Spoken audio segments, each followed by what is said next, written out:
traditional systems of wealth creation. America's economy is closed to them. The ladder has been pulled up and they know it. Our elderly political class should care about this. They don't care at all. Here's 68-year-old Paul Krugman explaining on Twitter that growing inflation is not a big deal. Quote, "Is there any good reason to believe that inflation hits low-income households especially hard?" End quote. Well, yes, Paul, there are in fact quite a few good reasons to think that. Like, look around, Dumbo. But he hasn't and he won't. Keep in mind, this man once won the Nobel Prize for economics. So we're mocking Paul Krugman, but imagine what he sounds like to young people. Imagine how this sounds to a 30-year-old. Someone still living with roommates, someone who's too poor to get married, too poor to have kids, too poor to start an adult life. There are many young Americans in that position. If you wanted to set the stage for a revolution, this is exactly the kind of way you would talk, and it's exactly the kind of society you would create. It is deeply unwise.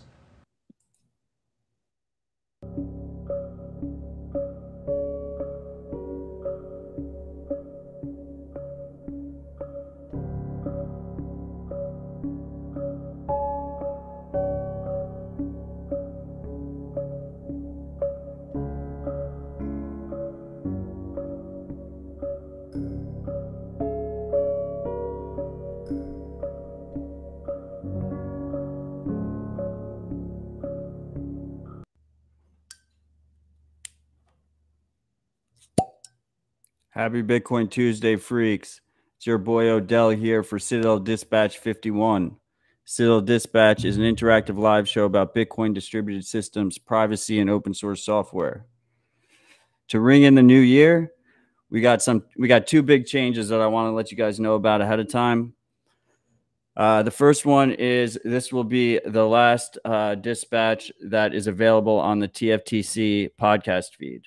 So if you're listening to this on the TFTC podcast feed, open up your podcast app, search Citadel Dispatch, and press subscribe, because that's the only way you will be able to get dispatches going forward. I have a very good lineup over the next few weeks that I'm very excited to share with you guys. Some very good discussions are going to happen. The second major change is I have moved the audience chat over to Matrix, a distributed, self-hosted, free and open source chat solution that is federated, so you can run your own server, you can connect to our server, you can use whatever server you want, and you can communicate that way.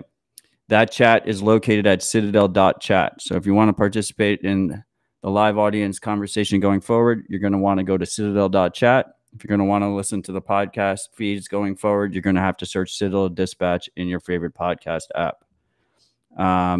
If you are commenting through YouTube, Twitter, or Twitch, I can see your comments still. So I will highlight key comments, but the main chat is going to be in Matrix on citadel.chat. Huge shout out to our supporters. Dispatch is 100% audience funded. You guys make it possible to keep Dispatch ad-free without sponsors and purely focus on actionable Bitcoin discussion. So cheers to you. The easiest way to support the show is through Podcasting 2.0 apps. My two favorites are Fountain Podcasts and Breeze Wallet. It acts like a regular podcast app. You search Citadel Dispatch, you load it up with sats. Those sats go straight to my node. You can also support the show through my Samurai Paynim, also Sparrow Wallet compatible now. That Paynim is Odell, or through just a normal Lightning payment. Both of those are available at citadeldispatch.com. As always, this show is live streamed through Twitter, Twitch, and YouTube, and now BitcoinTV.com as well. BitcoinTV.com. I need to acquire and buy a GPU so the transcoding is better. So the quality will be slightly worse on BitcoinTV.com, but you don't have to deal with trackers or ads or anything like that. So trade-offs everywhere, but I am working to get that GPU, so the quality will be better. This is a conversation that I'm very excited to have. We got some great guests here. This is Citadel Dispatch 51. The topic is Bitcoin companies keeping lists of Bitcoiners and our transaction history. It's focused on the trade-offs of KYC, AML regulations, and how they interact with Bitcoin. We got some return guests and we got some new guests. I'm going to start this introduction with our new guests. We have esteemed podcast host and good friend Stefan Livera. Stefan, why don't you say hi to the freaks? Hello, everyone, and thanks for inviting me. Stefan is he made some time zone sacrifices for us to be here, so everyone should give him extra props. We appreciate you, Stefan. We have Laser Hodl here, first time on Dispatch, but he has been on TFTC with Marty in the past. How's it going, Laser? Hey y'all, big fan of yours, Odell, and the Dispatch, and so excited to be on, and a lot of NIMS on here that I've followed for a long time, so this is pretty cool, and thanks for having me. Cheers. Thank you. We have return guest, Diverter. How's it going, Diverter? Hey, what's happening, y'all? Glad to be here. And we have return guest, BTC Zelko. What's up, Zelko? What's going on, man? I'm pretty good, other than the fact that it sounds like Diverter's over there eating a sandwich. But yeah, I'm pretty excited. So it'll be a fun talk. Awesome.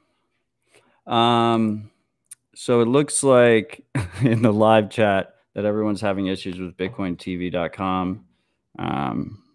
What are you going to do? We're doing it live. So where should we start? I was thinking maybe we should start on what is KYC? What is its impact on Bitcoin? And then take it from there. Who wants to give that a shot? Yeah, sure, I'll take a go. So KYC stands for Know Your Customer. It relates, generally speaking, to having to give specific identity information to a company or to an individual in order for them to be able to provide you in general. It normally is a legal obligation given the AML, anti-money laundering laws. Now, of course, we might not agree with those laws, or we might wish, for market regulation as opposed to government regulation. But the impact for Bitcoiners obviously is that, and this is a question that many of us have all spoken about and explored, even the risk of potentially capturing of Bitcoin. And does this mean that everyone is bagged and tagged, as it were? Does that create a risk for the individual if their information were to be stolen or lost? Or potentially in the future, would that create a target on people's backs, either from the government perspective or from a private adversary's perspective? So I think there are different ways to think about it. Generally speaking, it relates to having to provide information about yourself, such as your passport or your driver's license. And that's for an individual. And then, of course, companies can also be required to KYC, and that might require things like company formation documents and so on. Broadly speaking, we're talking about this idea of having to show some identity documents. Now, in other requirements around AML and KYC and sanctions and things like this, companies might be required, and this is normal banks, might be required to do various activities, things like transaction monitoring and so on. So I'm sure we're going to get into a whole bunch of things like that.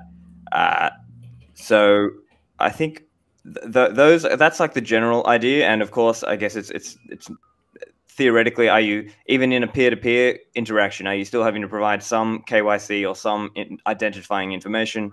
But of course, the question is around who are you KYCing to, and how much information are you having to give? So I think that's probably just an overall summary for people. Anyone else want to add? I think that was a pretty good summary. Just to be clear, KYC AML stands for Know Your Customer, Anti-Money Laundering.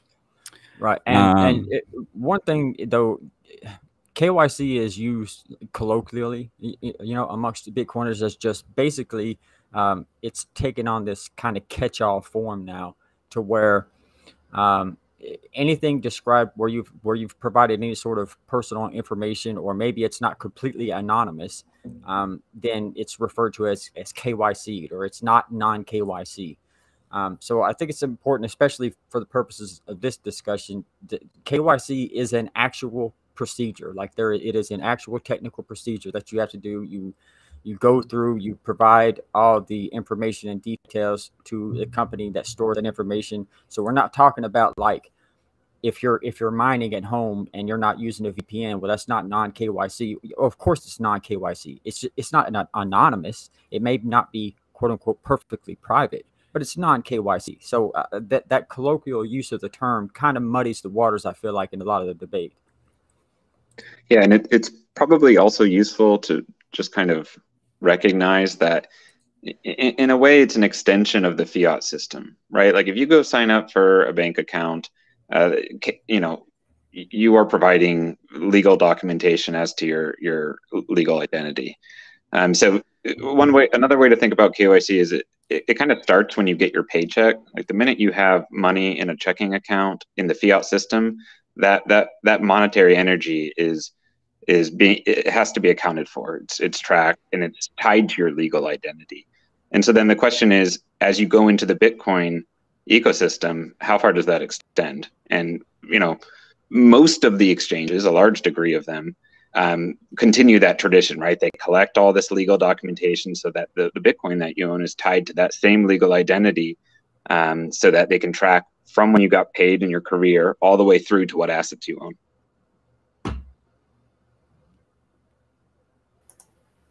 Yeah, I'm just gonna quickly double down on what Diverter was saying. You know, sometimes you hear people say, well, if you buy something from a merchant, you know, then you technically, and they collected your shipping information, then that means you KYC'd yourself. And that's not like what this is referring to. We're talking about that long-term collected stored data that ties you down to how much Bitcoin you bought, when you bought it, and then it assumes, right, that you still maintain that amount of Bitcoin. And that's kind of where I think that this whole conversation starts, well, at least in my opinion. So, I mean, this is why I thought it was an interesting place to start, is like the definition of KYC. In other aspects of our lives as Bitcoiners, we tend to make a point of not using terminology that is decided by other entities, oftentimes that are against Bitcoin or against privacy. The big one that happened recently was when they said unhosted wallets instead of self-custody. When the regulators put that in writing, they said unhosted wallets. And what were they insinuating there? They were insinuating that that hosted wallets were the default and unhosted wallets were the rarity, even though in Bitcoin it has historically been a culture dominated by self-custody. So I actually think that the term KYC in general and its attachment to this idea of anti-money laundering is, we're already arguing on a back foot if you're talking about individual privacy and sovereignty. So I intentionally named the episode Bitcoin Companies Keeping Lists of Bitcoiners in Our Transaction History, because I feel like that is very clear what is happening. Yeah, not unlike a bank, you have these corporations that are collecting, little databases of identity documents, and they're forced to hold those. So you're doing financial stuff, and so just like a bank, these exchanges are collecting that stuff. Right, but my problem, and I don't. First of all, I want to say this before we get going here, because obviously, I'm the non-KYC guy, and we've got the guys on here that are supposed to be the pro KYC guys, but I don't really believe these guys are, quote unquote, pro KYC. I don't think anyone here is arguing for KYC. Now, correct me if I'm wrong, but I'm pretty sure nobody's arguing for KYC. It's just a matter of whether or not it's an acceptable trade-off to achieve adoption, as far as I can tell. But having said that, I do want to make this point from a philosophical standpoint. Now, I don't want to get on a soapbox about it, but I really do believe KYC is, at its heart, antithetical to Bitcoin as a whole. KYC is in its very nature an exclusionary procedure. It's what it does. It excludes certain people that they don't want to be able to transact from transacting, or from being able to do whatever financial procedure you want to do. It, by its very nature, it's bound to exclude. Whereas Bitcoin, by its very nature, is supposed to be an all-inclusive or permissionless monetary network. I mean, the pseudonymity of Bitcoin, I mean, yeah, it helps in a privacy aspect, but really, truthfully, that's from an inclusion standpoint. It's because anybody could be that arrangement of characters on a screen. That could be anybody, anywhere. So Bitcoin, I mean, just from a philosophical standpoint, it's supposed to be this permissionless, inclusionary monetary network. And the fact that KYC is being ported over from this legacy financial system and just grafted onto Bitcoin, which is supposed to be a completely different sort of financial system, it's just, I don't see any other way to say it. It's just antithetical to the entire ethos of Bitcoin, in my opinion. But yeah, again, I don't want to soapbox these things. I'm not trying to stand on a philosophical point here, because that's a very easy argument to make. It's easy to sit up here and be the you should, the fundamentalist type, you should never do this, because I get that happens all the time in like the privacy communities. I don't think that's necessary to make this argument. So I don't want to do that this whole time, but I want to at least put that out there, because I can't stand the fact that we're supposed to be building this brand new permissionless inclusionary system, and what do we do but graft on this horrible exclusionary procedure right on top of it, and it just normalized the whole thing. So that's that. Yeah, I'd want to agree with Diverted there and say that, you know, the financial surveillance is as antithetical to freedom as dragnet surveillance that came in after 9/11. It completely sidesteps fundamental rights. And so the fact that you have this broad financial surveillance everywhere in the banking system and in the ramps that lead in, you know, when you acquire Bitcoin is it's not good. It's bad. It's a reality that we have to contend with. The best way to contend with it, I suggest, is to work within a framework that it exists, and most of the adoption curve as it stands is entering through KYC. So now what, right? What do we do? And I mean, to my view, the problem seems to be is that this fiat era isn't going away tomorrow, right? So there, to some degree, we have like years, maybe decades of this fiat era, and when you disappear wealth out of that fiat system, it's kind of like a one-way if you try and move it into no KYC wealth. And that's been my kind of view, is that like, okay, my mental model is that like, okay, if I put all my wealth in Bitcoin and then my family uses it to pay on a mortgage later, right?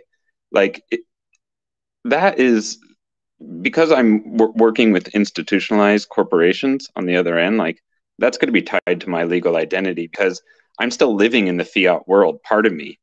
But what I could do, and what I think is interesting, is I could build a no KYC stash that was destined for the Bitcoin era, almost like an emergency stash, a no KYC stash. And that's where I don't think you're going to get a lot of pushback from me on like the value of like home mining, the value of these exchanges that let people build, you know, plan and build a no KYC stash. Where I think it gets kind of messy is most of the world, you know, we're at a couple hundred basis points of adoption. Most of the world, as it enters Bitcoin, they live in the KYC fiat world. And so they can't move all of their wealth into no KYC because they have liabilities. They pay lenders, they pay people that are KYC. And so that's a quandary more than anything that we just have to grapple with. And I don't have a good answer for that. And I guess I'm just curious, you know, what's y'all's thinking on it? Y'all been in this space longer than I have. How do you grapple with that? So let me offer a few thoughts here. I think, of course, I'm not going to say bad things about non-KYC. I believe if you can acquire non-KYC, that's great. I just think it's a different trade-off balance for a lot of people, and that there are people who are newer in their journey who you might try to teach them about the values of privacy, but they might not be interested. So I see it as the broader shift that we're trying to achieve is to take away the fiat power of money. And I believe that there is a broader shift. And just as I have argued and in articles about the cultural consequences of fiat money, I believe that when society switches over to Bitcoin, we're going to undo some of those fiat cultural consequences. And so from my perspective, I see it as more people shift over to Bitcoin, and of course, some of those will be non-KYC and some of that will be KYC, but I think that will drive fundamental shifts in society. And I believe those are generally going to be better shifts for society. I think the aspect around how much can be done about KYC, I think that's probably the more important question, because I see this like we are living in the world where governments have all this power, and there's only so much that private companies and private individuals can do about that. I think the important aspects are that people can still self-custody their coins. I think that's really the key point. Of course, from then they're able to use CoinJoin and other privacy techniques, but I just see it fundamentally that yes, KYC has a risk, but for many people, they are better off at least holding some than holding none. And so even if it is KYC coin, I think in practice, if people end up having a little bit in both worlds, then so be it. If they have some KYC and some non-KYC, then so be it. Okay, but I think that like the biggest piece, and this is a lot of where like my frustration on this whole topic kind of comes from, is that like we have all these people that have such like large platforms, and you know, like yes, like we do like the acknowledgement of like, hey, like no KYC is good. We should have a KYC escape hatch. We should have, you know, like try to store some of your stuff in no KYC is just in case, right? But the reality is like, how are we pushing all these people in this mass, I'm doing quotations because I know it's mass adoption of Bitcoin, right? If we are pitching them on censorship resistance, right, decentralization, all of the like core foundations of Bitcoin, right? Instead of like being like, well, in the future, eventually, hopefully, maybe this KYC won't matter. You know, if you're onboarding people the right way, they're going to see KYC as like an immediate threat. They wouldn't want, if you're onboarding people with that mindset, like you wouldn't want people to like if you're like a person that's like, I want this wealth to be out of the eyes and out of the hands of regulators, right? Or the state. No KYC is your route. Like I've pitched that to older people and who have a lot of money, and they were immediately like, oh, I don't like, how do I get no KYC? I don't want to buy it from Coinbase or anywhere else because like they're going to have a track on that, and eventually I'm going to have to pay taxes on it, right? Like eventually they're going to know, like they're not stupid, despite the fact that like, you know, people think boomers are dumb. It's not true, right? Like they, especially like the wealthy ones, like those are the ones that like they know the reality of this stuff. They know the reality of taxes and how the state can actually just like steal straight from you, right? So, you know, you pitch it in that way that no KYC is that important. And, you know, you want to opt out of the system, like no KYC is how you opt out of the system. And like there are ways, like there are plenty of people who live you know, they got on zero and they make it work in the fiat system, in the fiat world, if you will. You know, so like I feel like we make a lot of excuses, but then on top of that, what are we doing as a Bitcoin community, right? Like what are we doing to make no KYC, like acquiring it easier? Because the biggest pushback that I hear about like, oh, well, like no KYC is just easier and people don't want to do it, right? Well, like what are we doing as a Bitcoin community to make it easier? Like we have BISC and that's great, but like what can we be doing better? And that should be the conversation, not like, oh, well, this is the easiest thing to do at the time, so let's just go that route. Or like everyone just do home mining. Home mining isn't something that every single person has the money to put up and do. Like I obviously support home mining. I think more people should do it, but that's not like a reality that every single person can do, you know, with their income, you know. So that's kind of where I guess I step off, and I start to think about how the no KYC argument goes, is like, what are we peddling versus what should we be peddling, and what's our responsibility as Bitcoiners to, like, to inform people on.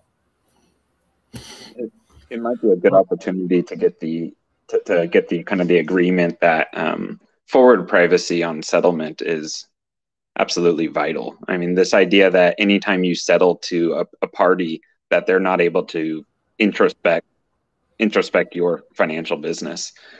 So I think, like, I hope that it goes without saying, everyone here wants to see forward privacy eventually become, across most people's Bitcoin stack, the default. And when we talk KYC, we mean backwards looking privacy, which is to say, you essentially have an exchange that has a list of how much Bitcoin you have, and you're going to have to account for that whenever you sell it, right? And so, I think it's important to say that everyone here is pro privacy. You have a Bitcoin wallet, you should be able to settle to parties and not have your privacy divulged.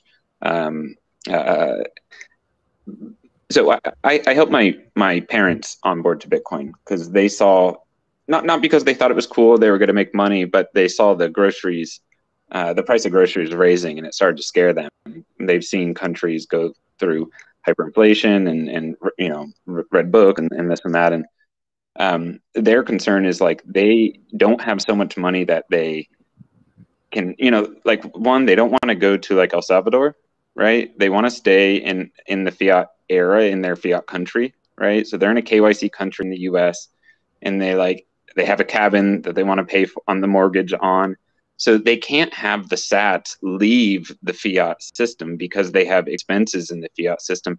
If they had a big stack of no KYC and they pay Chase Bank with those sats, I mean, you see what I'm saying, right? You kind of, your legal person now has payment to Chase Bank, and so you haven't really disappeared any money from accountability. And so this is why, like, I actually think of no KYC as a one-way road. Like, those sats are destined for the Bitcoin only economy. And for me, that's an argument that it's actually at the end of a Bitcoiner's progression. Like, when you get into Bitcoin, like, you might accidentally buy, like, Grayscale. You're buying paper Bitcoin, and then you get coached and you're like, wow, I need to hold my Bitcoin. I need to hold my keys. And then eventually people are like, you should have some no KYC sats, because where we're going, we're not going to, you're not going to need, where we're going, you're not going to need KYC. You're not going to want it. But until we get there, like, you're not going to take your no KYC stash and pay Chase with it. And you're not going to, yeah, I understand you can get gift cards, right? And you can, or whatever. There's mechanisms by which you can make purchases for goods, but any real, like, what do you do there? I guess that's my question. Like, what would you advise to my parents, or as the rest of the world kind of gets onto Bitcoin, how do we solve that? Cash, money orders.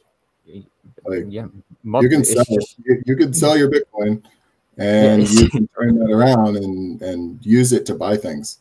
It's just not going to be as convenient as having, like, an in-app. You can just instantly send, like, Stripe or whatever. I don't even know if you're sending Bitcoin, but it just shows up as whatever it is that you need it to show up as.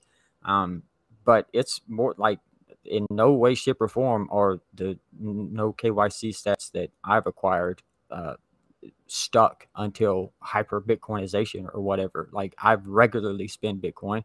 I pay my bills in Bitcoin. I may not pay it directly in Bitcoin. I do when I can. But when I can't, I hop on, I'll find somebody, I'll sell for cash. I'll get a money order or whatever I need to do. It's just not as convenient, I suppose, in this current, as you said, fiat world. But the whole idea here, what I can't quite wrap my mind around is this adversarial mindset of Bitcoin, and not only the adversarial mindset, but the actual coding of Bitcoin and all the trade-offs and things that were made in Bitcoin's development. Like, what are we doing that for? Why are we making these trade-offs? Why can't we just accept a little bit more centralization? It would make things a lot easier the more centralized your thing, it makes you can be a lot faster. You can do a whole lot of things, even more privacy. You can get, a lot more privacy, just whatever you want to do if you just trade off these other things. But we're not willing to do that with Bitcoin. We make specific trade-offs, even though it may be quote unquote slower or whatever. And I mean, the only thing I could figure, we're making these trade-offs because specifically we're trying to make Bitcoin so that it does not rely on anyone's good graces to operate, that it is able to operate in an adversarial environment. That's where we're going if, in my opinion, Bitcoin is at all successful. It's very possible that this KYC data doesn't matter at all, ever. But in my opinion, the only way that happens is if Bitcoin never becomes an actual threat to USD hegemony and the greater powers at large. Like if Bitcoin's not actually a good safe, a safety hatch or somewhere that people can opt out of this panopticon that they're very obviously building and moving towards CBDCs and shit like that. If Bitcoin isn't that safe haven and it just stays as like this speculative asset that goes up and down based off of whatever the Fed decides to do, whether they want to cut rates or whatever they want to do, Bitcoin goes up or down. If it stays like that and it's not this real actual opt-out escape hatch for people, then who gives a shit about the KYC data? Why would they care? But if we do actually start challenging their power, I don't see a world where that just happens peacefully and easily and they just hand over this godlike power of money printing without there being some sort of, like, for lack of a better word, attack on the people that are taking this power away from them. And so we prepare with the coding of Bitcoin so that it is able to operate in an adversarial environment. I just don't know why we wouldn't, as Bitcoiners with our own personal individual stashes, do the same thing and try to make sure that our Bitcoin is able to operate in an adversarial environment, no matter whether they declare it's legal or not. And even if, people hold their own keys, we can say that holding your own keys is even more important than no KYC. Well, okay, but what are you actually implying there? The implication is that because you hold your own keys, they can't just do a blanket 6102 order on the exchanges and take everybody's Bitcoin. Fine, granted. But if they do that, if they do go towards that aspect, not a ban of Bitcoin, but say a ban on self-custody, you can still quote unquote own Bitcoin, but you're going to have to custody it with an approved exchange. Well, if you hold your own keys, they can't just take that from you. So what they're going to have to coerce you into that. So the implication being, as long as you hold your own keys, you're able to resist this coercion. I don't see any way around that. That's why you would do it. So why are we not preparing fully? I just don't understand why you would prepare in all these other areas and then hand over your entire identity to purchase Bitcoin. I mean, I think Diverter really hit the nail on the head here, and I want to unpack this as one of the main aspects of this conversation, in my opinion, is the fact that Bitcoin companies, all major Bitcoin companies, are required by law to keep an ever-growing list of Bitcoiners in our transaction history, share that information, keep it forever. I mean, they say they keep it for 7 years. It might as well be forever. You should assume that it's forever. Is this an attack on Bitcoin? Is this the first attack on Bitcoin? Are we going to see this evolve? Are we going to see regulated exchanges put other restrictions on Bitcoin? Are we going to see burdensome tax policy imposed on people who are using Bitcoin? Are we going to see all of this data basically weaponized against Bitcoiners? And what is, the next 5 years of this type of situation? And do people that are onboarding onto Bitcoin right now understand these trade-offs they're making? Because I'm pretty sure they aren't. So let me jump in here. I think one of the ways to think about this is we're going on this journey of trying to help people shift their wealth into the Bitcoin system. And some of those people are not as willing to take all the same steps to go fully non-KYC for various reasons that they may not be able to access the liquidity. They may struggle with the UX hurdles and not having somebody to hold their hand while they go through this. Of course, we can help our family and friends, but there will be people who are coming through who don't have access to a person who's willing to spend that time with the non-KYC aspect of it. And so I think, to your point, Adele, so answering your question around what does it look like in the future, it's quite possible that we see more and more regulation come down the line from the government, or more encroachment in terms of things like, let's say, the FATF travel rule. Now, some of this stuff was in place even before Bitcoin, right? So the laws and things that caused AML laws, so the Bank Secrecy Act in the US, organizations like the FATF, the Financial Action Task Force, these are some of the underlying entities driving this KYC pressure. And these entities all sort of form a club, and they start bullying each other to do more KYC. And they bully countries to then say, hey, you are on the blacklist unless you implement new AML laws in your country. Right? So in Europe, there's AML 5D, and there's all these different AML laws that they're trying to sort of ram down our throats. Now, we don't want that. And I believe that's something that could be pushed back at the root cause. If we were to start pushing back against the likes of FATF, and to have some of the politicians aware of that, because I see this as a multi-pronged battle, right? There's people on the non-KYC only side who are just trying to build that non-KYC economy.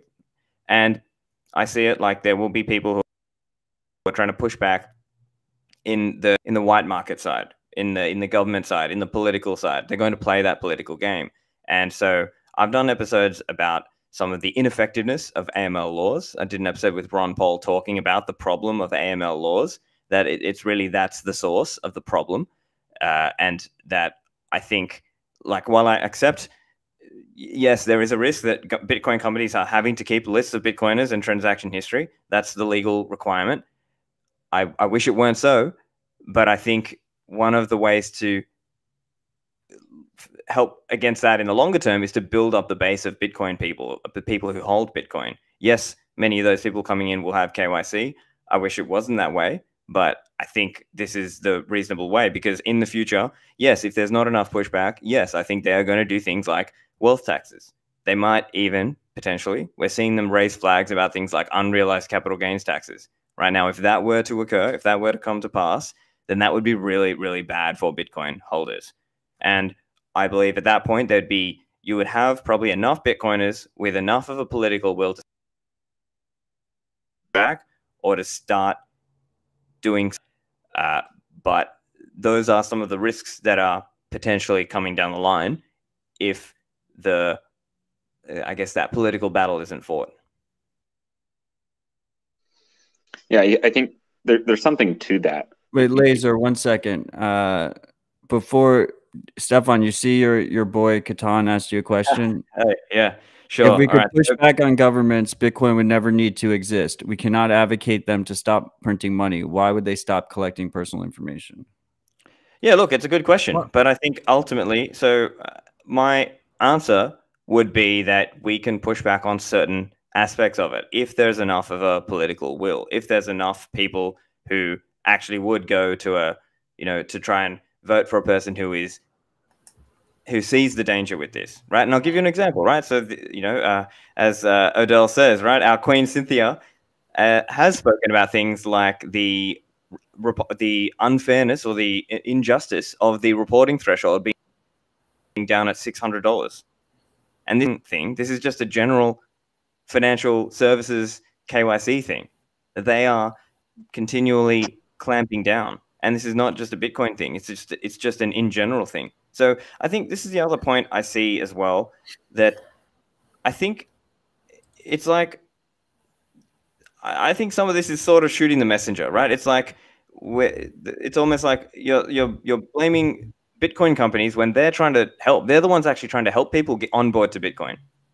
Other people are, there's other people who are not even involved in the space at all and not trying to help people get into Bitcoin at all. And I also think how fair is it to expect these small Bitcoin companies, and especially the Bitcoin only ones, much smaller than the likes of the Coinbases of the world, that their ability to even push back on their own is extremely limited. They are this tiny entity at risk of basically losing. If they lose their license, they lose their ability to compete, and they lose all, you know, ability to actually play. You know, it's ticket to play. If you lose that license, you're gone. You're out. Okay. I think these are some of the ways that people are. Yeah. Anyway, I'll leave it there. I think someone else wanted to comment. So yeah, just real quick, like the I mean, exchanges have been around forever, right? Like, I don't think anyone's coming back and right now we're saying like, oh, exchanges, like shooting the messenger. Like, they're exchanges are in it to make money. Like, otherwise they would not be able to operate. That's why, you know, it's all about appeasing the government, and that's ultimately where it's like, you know, it's weird when, you know, you see people who are like, you know, and this isn't just like directed at you guys, it's just in general, you see it all the time of Bitcoiners just like talking out of two sides of their mouth, where they're like, we want to end the state, but but KYC is the way to do that. And you're like, by utilizing KYC, those KYC exchanges, right, have to appease and be bootlickers to the state, right? Like, their whole thing is that they need to do whatever it is that the state tells them to do in order to play the game, right? So while you could argue that, oh, well, like, they're trying to do something to get more Bitcoiners on, and like being a Bitcoin only exchange is like, sure, I mean, it's better than being, you know, a casino or whatever, sure. But like, at the end of the day, right, exchanges are in it to make money. Like, that is their financial, like, they are in it financially. Like, that is why that they are there, right? Because if they weren't, there's plenty of other things that they could be doing to make this better for Bitcoiners, or do the absolute bare minimum as far as reporting goes, or whatever they could do to prove to Bitcoiners that they are doing the very bare minimum. Because that, to me, is like the ethos of Bitcoin. The ethos of Bitcoin is about, you know, being outside of the state, to not be, you know, compliant, and not be, you know, regulated or have restrictions on who you can and cannot transact with. That is why we are censorship resistant. The moment that everything is KYC'd, and then we continue to say, oh, it's okay because eventually we won't be KYC'd, or eventually the state will die, that's not going to happen. Like, that's not going to happen. The state, it's a threat. If we're going to talk about Bitcoin as what it is supposed to be, which is censorship resistant, peer-to-peer transactions, you know, the digital cash, that goes away. That goes away the moment that it actually becomes a threat to the government. So what do? You continue to regulate. If you're the government, you just continue to regulate, continue to list, keep it going, make restrictions harder and harder as you see it become more and more of a threat, right? You make more and more laws that are based around these people exactly, because if the majority of Bitcoiners are people that are just in it for number go up or whatever, they don't care about KYC. They don't care about that stuff, right? They care about their bags getting pumped. Right. So it comes down to preaching the ethos and getting people to understand like what Bitcoin is about, right? And how to operate in that Bitcoin world, right? It's not about just like getting as many Bitcoiners on as possible. Like that to me is that should happen on its own, right? If Bitcoin, the logic being, right, everyone says Bitcoin is revolutionary money, right? If it's revolutionary money, it will adopt itself, right? The market will speak for itself.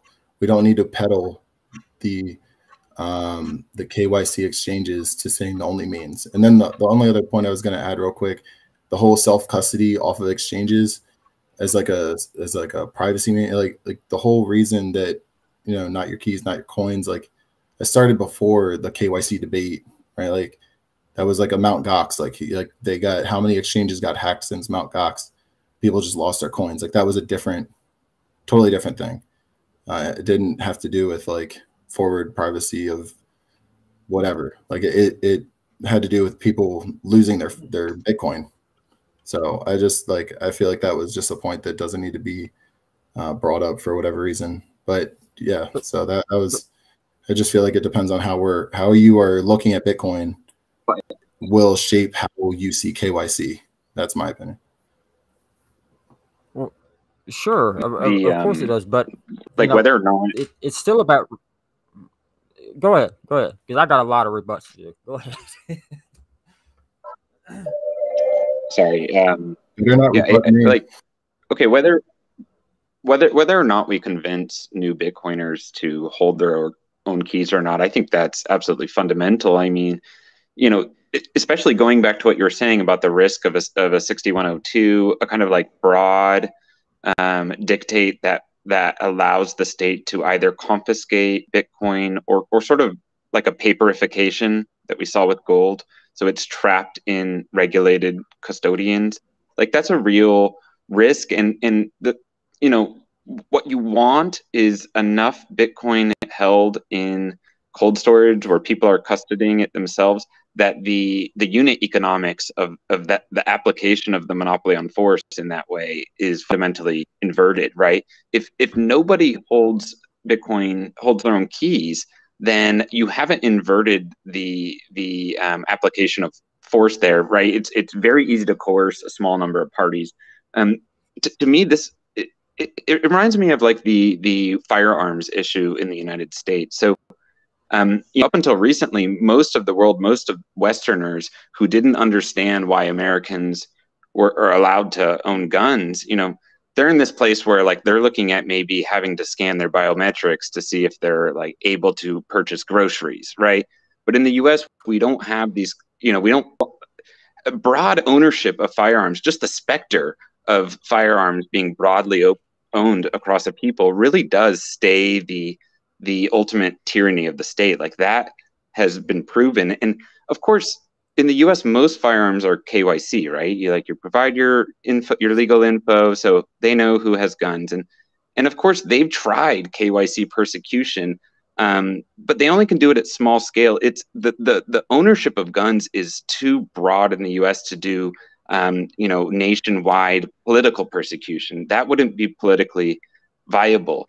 And what's funny is now that there's a culture of guns, be it that they're KYC, but we have a culture of guns in the U.S. We have this no KYC escape hatch developing, where people are basically they're manufacturing their own firearms, it's super geeky and cool. Now, I wouldn't stop people from getting KYC firearms. I would say get it. The more people that had it, the better. That broad ownership really neuters the ability to do broad KYC persecution. But I would encourage gun people to geek out with like 3D printing and stuff, right? Like make that escape hatch really healthy and irreversible. And that's kind of how I feel about Bitcoin. It's like I don't want to stop anyone from getting into Bitcoin. I want it to be as broad as possible. I want to help people hold their keys so it eliminates the paperification and confiscation risk. It makes it politically inviable. And at the same time, I want enough adoption that they can't do broad KYC persecution, because like Stefan was saying, it's not that I want KYC, it's that I'm able to reconcile the reality that there is broad KYC. The adoption curve is entering through that. Now what? And I just look at guns as like there's a reasonable analogy there. What do you think about that? Well, I would say the one absolute red line that the gun lobby or whatever has always drawn is on a national gun registry. That is the one line they absolutely will not allow to be crossed. Now, the Second Amendment, as written, I mean, as far as I could tell, all gun laws are infringements. So every gun law should be unconstitutional as far as I can tell. But the one single place that of all the compromises of all the Californication of gun ownership, and you restrict this and restrict that all these were accepted and compromised and compromised and compromised until we got to the National Gun Registry, and that's a hard red line, and they will not accept it. And I think there is definitely a lesson in that. There's also a lesson in the 3D gun printing community and the Defense Distributed, the Cody Wilson, their outfit, when they started posting these files and stuff online, and the State Department came after them. Now, the State Department ended up backing down quietly. They ended up backing down from what they were trying to do. They backed down quietly. They quietly passed this regulation off until the Commerce Department, I believe. And what the Commerce Department did was swiftly turn around and write the laws exactly as how Defense Distributed was doing their website. They wrote the law around how, okay, the way they're doing it's legal. And as far as I could tell, the only way that result ended up that way is not because of political good graces. It is because they couldn't win, and they knew that they can't win. Now, the problem with only self-custody, and self-custody is absolutely paramount. Don't at all for a second get that twisted. Because even in the Mt. Gox days and all that, yes, sure, it was about keeping exchanges from being hacked. But it's from day one, as far as the trade-offs of Bitcoin goes, this has always been about surviving an adversarial environment, period, point blank. That's what this whole thing is about. Because if it can't survive an adversarial environment, then we're Liberty Reserve again or whatever else.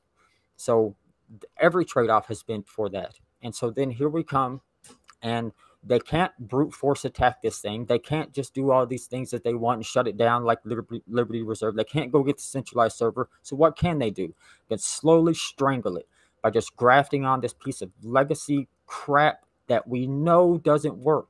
Everyone knows that it doesn't work. It's been proven that it doesn't work, especially for the people that are most often targeted with it. And your smaller players, the rich people, they do what they want. So they just graft this on so that now this is our attack vector. And the good thing about this attack vector is it doesn't even have to look like one. It's welcoming. You can do whatever you want with your Bitcoin. All you got to do is fill out all this information.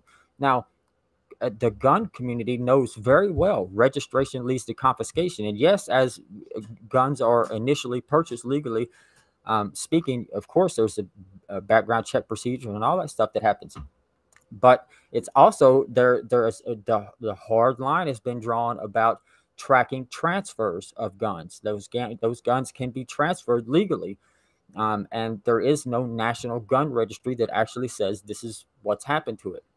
So what I think is the problem here is I feel like people get way too much credit for being able to resist. That's what I feel like. I said I was going to blaspheme a couple of times on this episode. I might as well go ahead and get started now. I'm not so sure that I want just everybody holding Bitcoin right now. They're welcome to. I would sure go ahead, get you some. But I'm not interested in Bitcoin for grandma. Grandma better be super base or have a super base son or grandson that teaches her how to do this stuff, because we don't send grandmas out to fight our fights for us. And we haven't had our fight yet. And it seems like everybody's playing this game as if we've already won, as if Bitcoin is inevitable. But what have we really done? There are a couple places around the globe where people are escaping their hyperinflation of the currencies. And believe me, it's tremendous. I love to see it. But that's not the United States. That's not the world reserve currency that's being escaped. That's not people finding an escape route out of the USD hegemony. That's something entirely different. And money, the power to print money, is something entirely different than anything else in the world.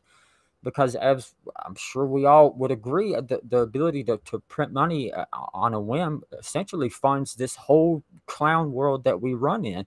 And so if something actually starts to begin to siphon away that power from them, I don't, for the life of me, I can't see how that happens. I don't see some sort of like flash crash death of the legacy system.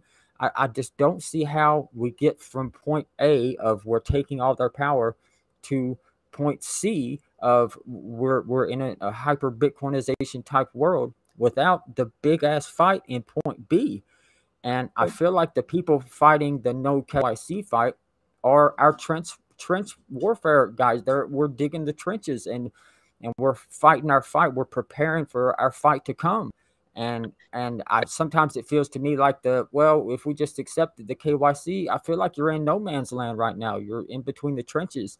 I don't understand why all these trade-offs are made to survive an adversarial environment, all the way down to the point of the individual being able to resist. Because I promise you, if an order was to come down of a self-custody ban, just that, not a ban on Bitcoin, because I don't think that'll ever happen, but just a ban on P2P transacting or self-custody or whatever, from a legal standpoint, People that have never KYC'd before in their life will be turning their coins in.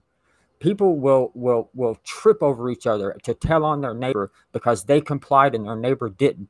Like the amount of compliance that we've seen in 2020, 2021, and now into 2022, I don't see how you have seen this world and how people react and still think that there would be any sort of like actual resistance if the actual holders of the Bitcoin are just any old Joe Schmo and not somebody that's actually got into this thing, understanding that I might be looking at a deadly fight coming in the future. And so I want to see people get on it, but not at the expense of having to hand over their entire identity to do so. I don't think it's necessary. I really don't. I don't think adoption has failed to this point. We've went from 0 to $1 trillion asset without having quote unquote mass adoption. I don't understand where the failure's at. Like, I feel like there's plenty of stuff that we've accomplished that now this is their attack vector, because we've cordoned off all the other areas of Bitcoin appropriately, as we should, and that we've left the back door open. And it irritates me to no end to see people that have likely never felt the weight of the state crushing down on them, because it is a crushing feeling. Everything I need to know about Bitcoin I learned in prison, and people will tell and people will comply because they're scared. They're scared of losing their freedom, their families, their money, their everything. They will comply, I promise you. And I feel like we have an ability now to get people like even the people on this panel that are willing to dig in, to absolutely dig their heels in and know this is not happening and fight through this fight. But it makes you not only willing, but it makes you able if you don't give over your whole identity to do so. I know you're willing, but I need you to be able as well. Like I've ranted long enough. In a broader sense, I think we should give more credence to the weight of political entrenchment. I mean, the politically entrenched firearm culture in the U.S. has stayed the absolute tyranny of this COVID imperialism. Like, it has. I would disagree. You could be in town to not see it at all. And so why wouldn't we want Bitcoin to become politically entrenched? You already have senators and governors. You already have grandmas. They're not trying to escape the state. They're trying to defend themselves from inflation. You have Tucker Carlson talking about it. I don't think Saylor's going to be carted off to a black site, right? Bitcoin's legal property. So I want political entrenchment, broad political entrenchment. I want it to become an election issue where the Republicans say, we'll take the other side of that and let's fit the national issue. How broad does it need to be? How broad? I mean, we just saw a vaccine mandate just tried to attempt to be shoved down on literally half the entire population. I don't know what politically untenable means these days. As far as I could tell, the only way something is politically untenable is if it's within your own party. Like, there is no line the quote unquote other side will not cross. And I don't see how. I mean, this is something that I would actually likely combine the side, that they would be willing to combine forces, because everyone can agree that it's important that the United States has a stranglehold on this economy and on the US dollar. Like, we can't allow that to go away. Everyone can agree with that. Everybody can get on board with that. We have to be the intransigent minority, and we can accomplish so much just being an intransigent minority. We don't need the whole point of these trade-offs is to not need them to be politically aligned with us. It's great if they are, but I'm not begging for them, because we've built the stuff to not have to. That's why it's the way it is. That's what I don't understand. Yeah, like just to be clear, right? Like, you have firearms, which are meant for self-protection and everything else, which regulation has been steadily increasing over time, which that right there in itself for Americans, like, that should be a sign. That should be your warning of how regulation can happen, right? Like, they don't need to outright ban guns, right? They don't. They can make it so unattainable for you to do it that they get to select who basically gets to own guns. So I guess the last 2 years were the greatest years in firearm purchases that we've ever seen. I mean, but they're doing the exact opposite thing if what they want to do is restrict gun ownership. Right, but you say that like as a So now do money printing. Now do money printing. Right? Like, But that's not we the can same say that, thing. like like buying ammunition, right? Maintaining your training status. Like you can't just like go out and just buy guns and then be like, okay, I'm ready to fight the state. You're not. You need to train. You need to go shoot. You need to practice. Like all of those things, and that's why they know I don't need to ban guns, right? I'll make It's it about more defending families. It's not about fighting the I'll state. make ammunition more expensive. I'm just saying that looking at how the slow and steady regulation and increasing like regulation on firearms is a great example of why we should be worried. So we can say, yeah, like it increased over 2 years. That's cool. That's because people are afraid, which is good, right? Inflation should scare people into Bitcoin. Yes. But like you have to think about the regulation on that side. And you're never going to see, and on a different note, you're never going to see the establishment government, the current status quo that we have. It doesn't matter who's president, it doesn't matter who's there, right? Like we're not going to see a day where people who come into power in the fiat system and are willing to just fight for a non-fiat system. Like I think we're beginning to see it. I think we're beginning to see it on the right that you have politicians taking up Bitcoin. The Bitcoin banner. They haven't done anything. It's easy to pander. Like they pander. And that's easy. It's like saying like, oh, we believe, like how many times have we heard them say like, oh yeah, we're against censorship and in the big tech space. Nothing happens. Nothing changes. It's a talking point. So like until something happens, then I'll be convinced, right? Well, I don't want to rely on the state. I don't want to rely on the state in order for Bitcoin to be successful. That's really what it comes. What you are describing with no KYC is essentially having people vanish their wealth and live away from the fiat checks and balances. And I think that's a fine story to tell people as build an escape hatch. It's an emergency fund in case the state goes pathological. That is a broad message. We could tell that to the hundreds of millions of Bitcoiners that come online. But people they're not trying to defeat the state. They're trying to preserve their time and defend their families against inflation. That's the same rule with guns. Right. They're not trying to join a militia and defeat the state. They're trying to defend their families. So I'm just saying, as a matter of onboarding progression, you wouldn't start with defeat the state. You say, yes, you can defend your family from inflation. You should hold the keys. You should buy firearms. When we all do it, the power dynamics change. So the state doesn't have unlimited access to our time, to our bodies, right? And that's the point. I'm merely speaking to the network effects of political entrenchment. It works. It's stalled. Yeah. I don't think you're wrong that this message of protecting your family against inflation is more resounding to more people than it is to let's destroy the state. I completely acknowledge that. Here's the problem, as far as I could tell, with that is because when you get people like a Sailor in this situation, and I'm just using him, I don't mean him specifically, because listen, here's the thing. KYC, okay, fine. There's different aspects of Bitcoin because many people in this world do not view Bitcoin as a peer-to-peer permissionless payments network. What they view it as is, quite frankly, a speculative asset, something that they can trade, or something that they can maybe, just a store of value. And there is no real transaction. They're not transacting. They don't care to transact. All they're trying to protect is their USD purchasing power. And I get that. Those people will likely go through KYC because who gives a shit? Because as you've, I think, correctly noted, they're just trying to protect their families from inflation.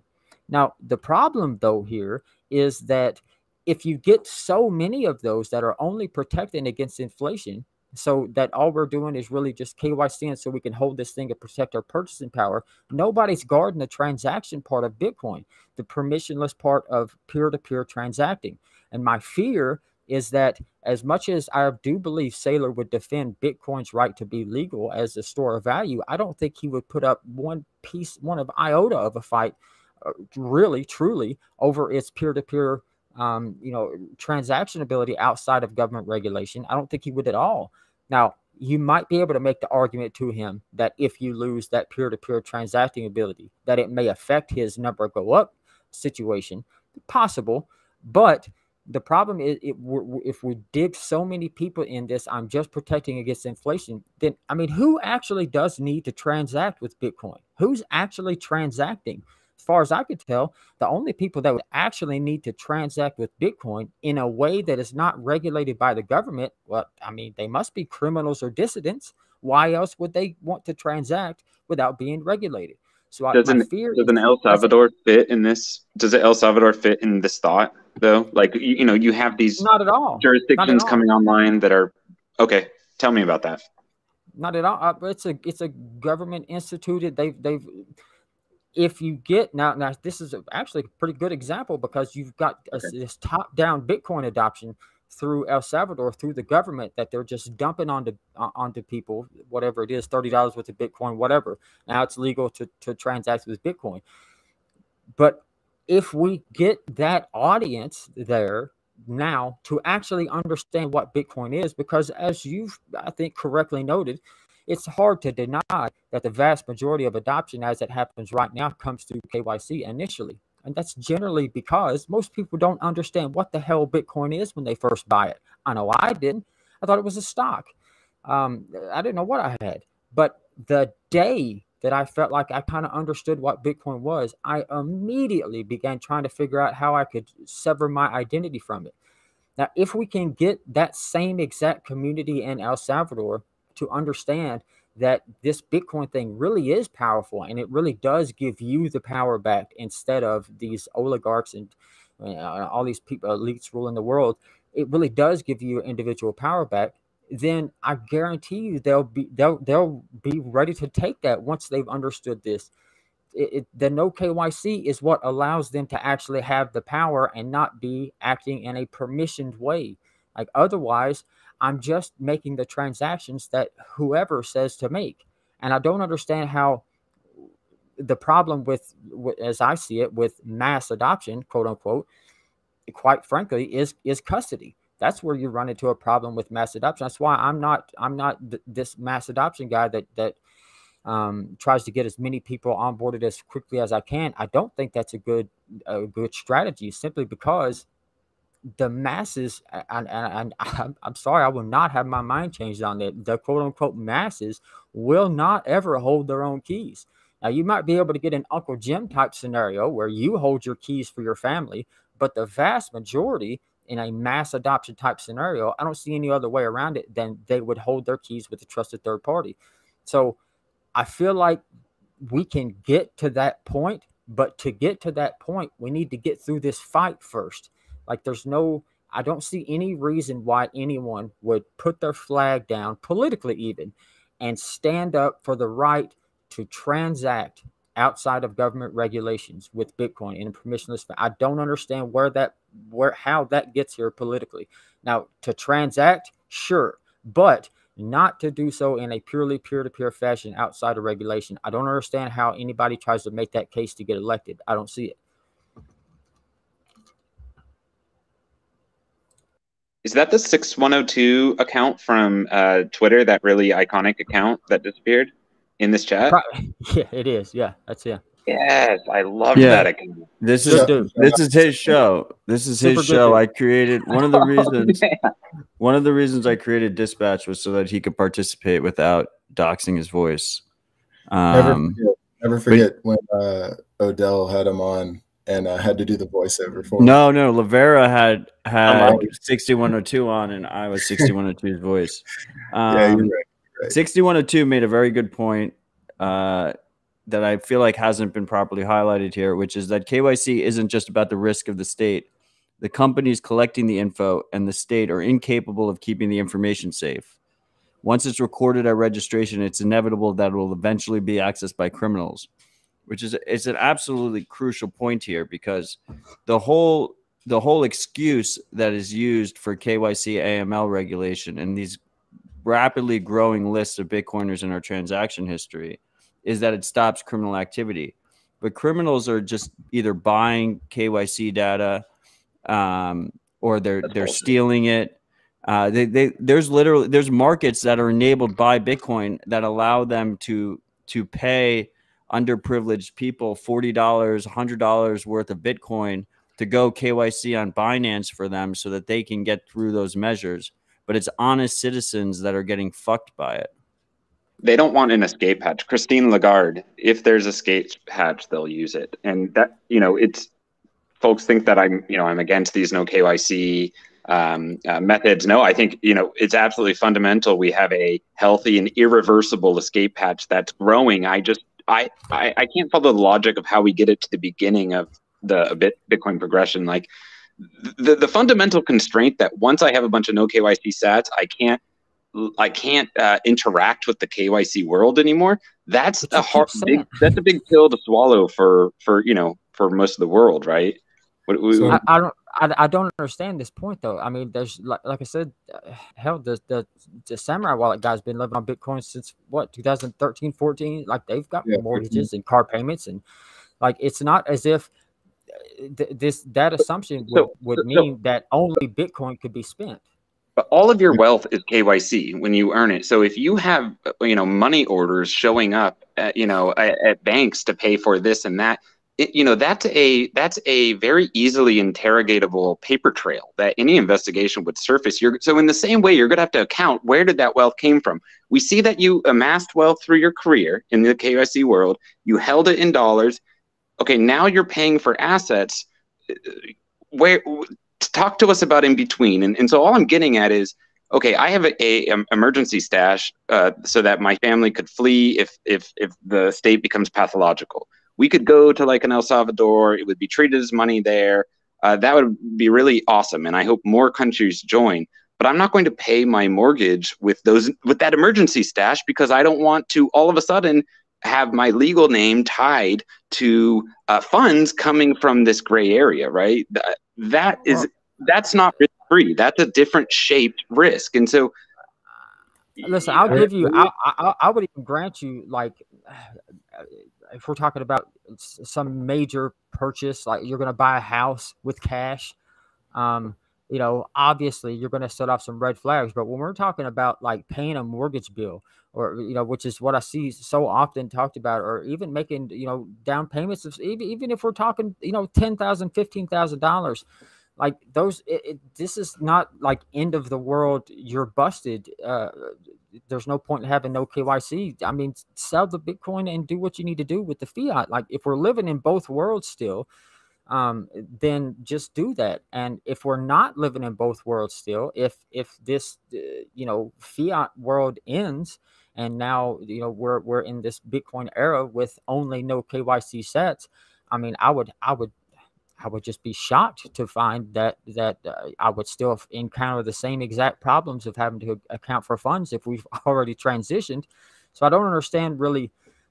Again, like I've said, granted, if you're going to buy a quarter or $500,000 or $1 million home, you're not exactly going to go sell your Bitcoin and then walk up with cash and pay like that. I'll grant you that. But still, that doesn't mean you would, first of all, have to dox all of your non-KYC stash, or secondly, that regular everyday payments and activities can't be done with no KYC sats. I mean, it's done regularly. Yeah, one thing while I was thinking about it, because it really just hit on me. But the no KYC has KYC procedure has a very strong tie to like the vaccine for me, because they both don't at all do what they're supposed to do, but everybody is being forced into doing it. You know what I mean? Well, I mean, Diverter, that's the point, right? Like it's kind of insane, most Bitcoiners seem to agree that vaccine mandates are absolutely ridiculous, that you walk into a bar or a restaurant or something and that private business is required to take your vaccine information, your medical information, your private personal information. But everyone just turns a blind eye at Bitcoin companies requiring all this information. I just don't see how.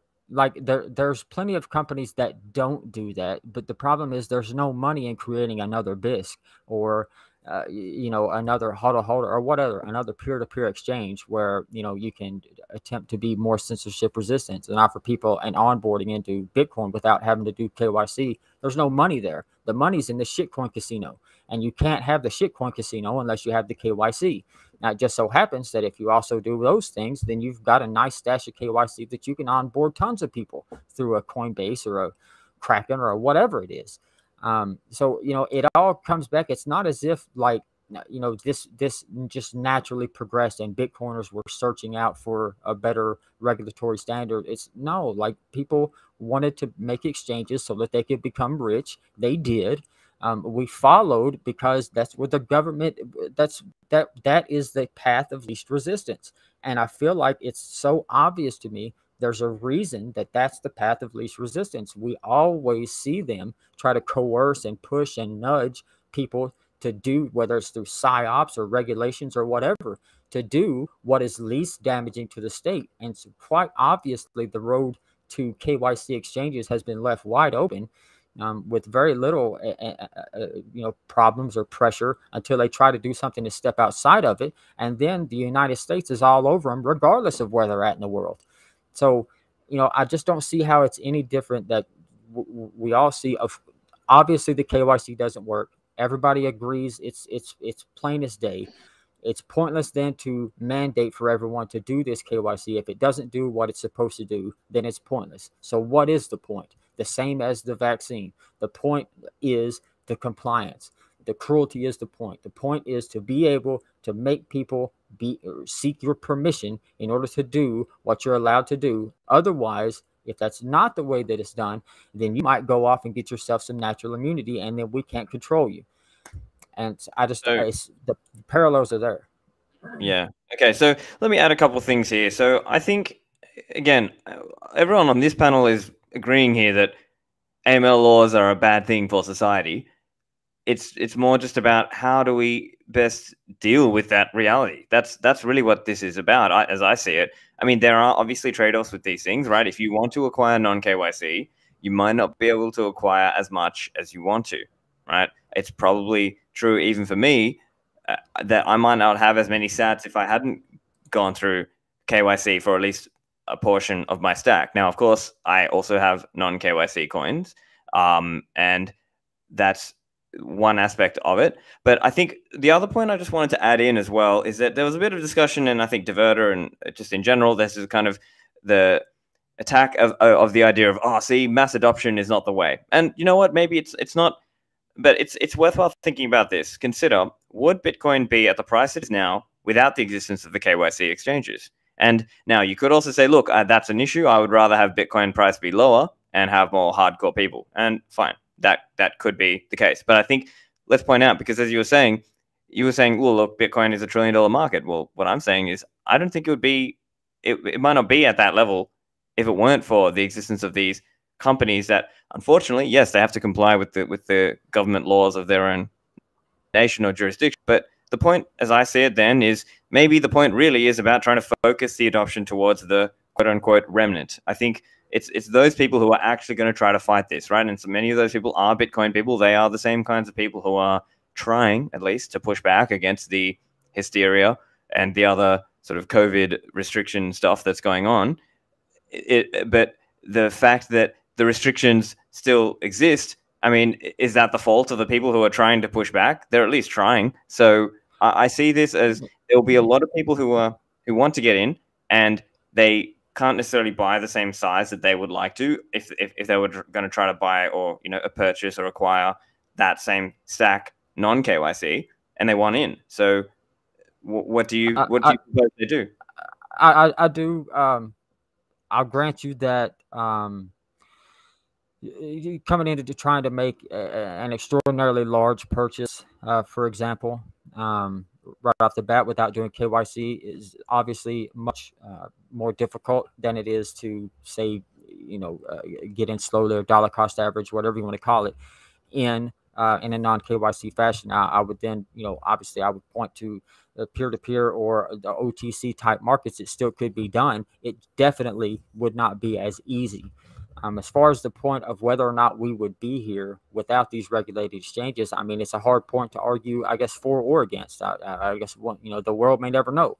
Other than I would say it's hard for me to find a quote-unquote black market type good in the world that its white market counterpart is less expensive.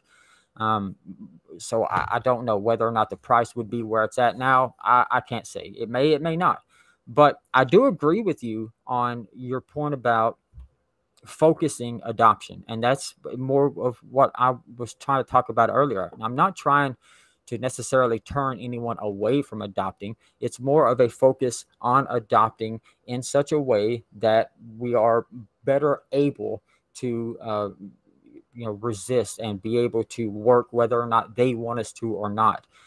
So I do think that's important. And this is where I get into what Zelko talked about earlier, and people with their audience, because there's a lot to really say here. I mean, listen, in this world, you've got leaders and you've got followers, and you've got fighters, and you've got engineers and builders. You've got all these different type of people, and we've got them all in Bitcoin. We've got them all on this panel. Matt is obviously a leader. Now he tells people not to trust him, and he knows people trust him. He knows he's a leader, and he's taken on that responsibility because he wants to lead. Now the difference between what I would call a good leader and a selfish type leader is Matt gets his excitement from seeing other people do the things that he's led them towards. He doesn't get his excitement from being known as the guy that guided him there. He gets his excitement from seeing people actually get there. And that's a key distinction, I think. And that's why when we're talking about your audience, Stefan, like, you talk to a lot of people. You've got, tons of followers on Twitter. You've got a huge podcast. You've got a very broad podcast. You talk about all different kinds of things. So I wouldn't expect you necessarily to be constantly railing about no KYC and to everybody. It doesn't make sense. It doesn't fit with your audience. Zelko, he doesn't really do Twitter that much. Zelko is what I would call a builder. Zelko is building the stuff that we, or the people that are trying to be the leaders, are trying to lead people towards the bridges that Zelko has built. So he doesn't really count in more ways than one. But now this is where I get into Laser Huddle. And again, we talked before this. We've talked. Well, I'm sure we'll talk after. And all this is with the utmost respect. But when we come to Laser Huddle, I feel like your audience is a sovereign audience. Like, that's who you've got. You've come up with your great reset takes that people have really taken to. You've got an audience of willing people they're ready to listen to you because they see you want to be a leader. You've stepped up in a leadership role and you want it. And that's admirable. I want to see it. But the problem then is your audience, I feel like they're the sovereign individual. They're the people that recognize the Great Reset, that sees all these problems, and like you said, protecting their families from inflation and basically just an era of protection around them and their loved ones. So when your audience is virtually all this sovereign remnant type, for lack of a better word, I just don't understand why you wouldn't specifically tailor a more resistant path to them. Because once people get to that point of, I recognize the sovereignty, once you get there, like, it's very easy to get you to, okay, now let's do all this no KYC stuff. There's no need to go through the KYC procedures. I feel like you've got them right there. And if you could just lead your audience the rest of the way, like, I feel like they're ready to listen. And I get very discouraged when I see them going more, KYC doesn't matter route, because I feel like a lot of these people that really are the types we want, they're going to listen. They're going to follow you. And I just feel like you've got a responsibility, as I do, and I take it very seriously, that if people, even though I got a fraction of the listeners that you are, the followers you all do, but I take it very seriously that people listening to me, I may be putting them in a position to where they're going to have to fight this thing, down the road. And so that's what really irks me about the whole thing, is I feel like we've got specific audiences, each of us, and I feel like, for the most part, we try to do our best in guiding them. And I just wish that the no KYC part took a bigger stance in that general message to the audience, because I really think people are ready to hear it right now. They know this world is bullshit. They've seen this compliance. They've seen all this junk. They've seen what the state is willing to try to do to you with these vaccine mandates and all this stuff. Like, they're not going to let up. And if we can just handhold them right across the line, it doesn't matter that they came in initially through KYC. So what? So did I. Sell that shit or just stop doing KYC today and move on. Like that's it. Yeah, right. Let me just jump in and add a few points. Diverter, I think you made some great points there. I think it is about to some extent, for all of us up on the panel today, it's about trying to put out good, accurate information for people. And so I just want to actually respond to a couple of points in the chat. I can't remember exactly who made those points because we've scrolled a little past it. But essentially, the point one of the commenters was trying to say is companies holding isn't the same as individuals. And yes, granted. But I think it's also the way I'm seeing this. And okay, fine, other people have a different view of this. I see this as a battle that must be fought on multiple fronts. I see this as, even though I don't like politics, what's the saying? You might not be interested in politics, but politics might be interested in you. And so I think that some of the responsible Bitcoin-only companies that are trying to build an advocacy base and are at least trying to build up some kind of advocacy to lessen the role of the state. And yes, the companies in the space may not have exactly aligned interests with fully non-KYC, but they will at least try to push that Bitcoin is not illegal, and they will at least try to push that running a Bitcoin node or holding your own keys should not be illegal, and they will at least try to push back against things like capital gains or unrealized capital gains taxes and things like that. So from my perspective, I obviously have a varied show, right? I talk about a lot of different things on my show. I have spoken a lot about privacy. I was, one of the, for example, Samurai Wallet, and talk about a lot of the CoinJoin aspects. So I'm seeing it like, as long as you try to honestly put out information, then I think that's the key part. And if you explain to people, and even for me, when I'm at Bitcoin meetups and I'm trying to explain and teach a new coiner, I will still explain to them about some of the various risks and trade-offs of KYC coin as opposed to acquiring non-KYC coin. But in many cases, and I think this is the point that probably has to be addressed, when you speak to people out there, to take that extra step for non-KYC coin. So I think that's where the rubber meets the road, right? It's easy to be ideologically pure in what you say, but when you are talking to people and trying to onboard a lot of people, and I don't mean in the mass adoption sense, I mean in the trying to adopt the right people, right? The remnant people. How do you do that? So actually, someone in the comments a long time ago said something that was, it might have been 6102 actually, but like his example was meet up with a friend, have them pay for dinner, right? And then you pay them in Bitcoin, right? And that there's their first no KYC transaction. But in general, right? Like it's, and again, this is coming from my personal experience of how do I frame everything? What am I, like I get people all the time, as I'm sure everyone here does. As soon as someone finds out that, a normie finds out that you're into Bitcoin, they're like, oh, like, how do I get into this? Like, I want to be rich and whatever, right? How that conversation immediately goes from there is crucial, right? Like my conversations are about, are about privacy, about opting out, or about,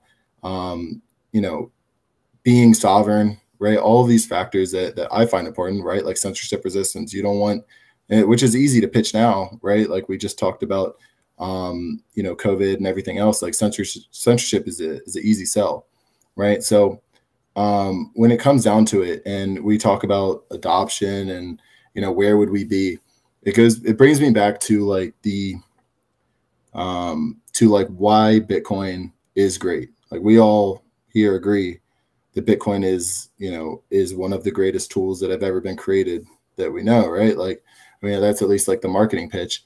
But for all the reasons that we say that it's important, what is it, and how do we put that out to people?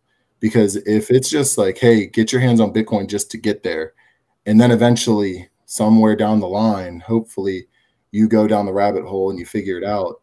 Like that might work, and that's probably the case for everyone that's on this panel right now. Like we all probably started KYC, and then we all probably fucking figured it out from there, right?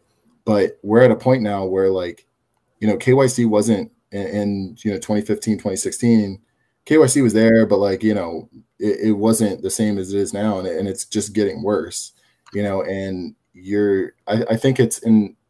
Before I continue, I just want to say, like, you know, me and Diverter, we keep saying like influencers are saying these things or people are saying this, and it makes us disheartened, and they're kind of talking out of two sides of their mouth. And it's obviously not just directed at just you two. It's, you know, it's the majority of people on Twitter, right? It's all these people who are quote unquote influencers, and it's really, really easy, right? It is really easy for someone to come up and tell everyone, hey, like, just get into Bitcoin, but always have no KYC, right? That's your way of like getting around it, right? Because then you get to hit both parties. You're like, look, I support both. And it's not a knock on you guys, but it is just like, that is the easy path.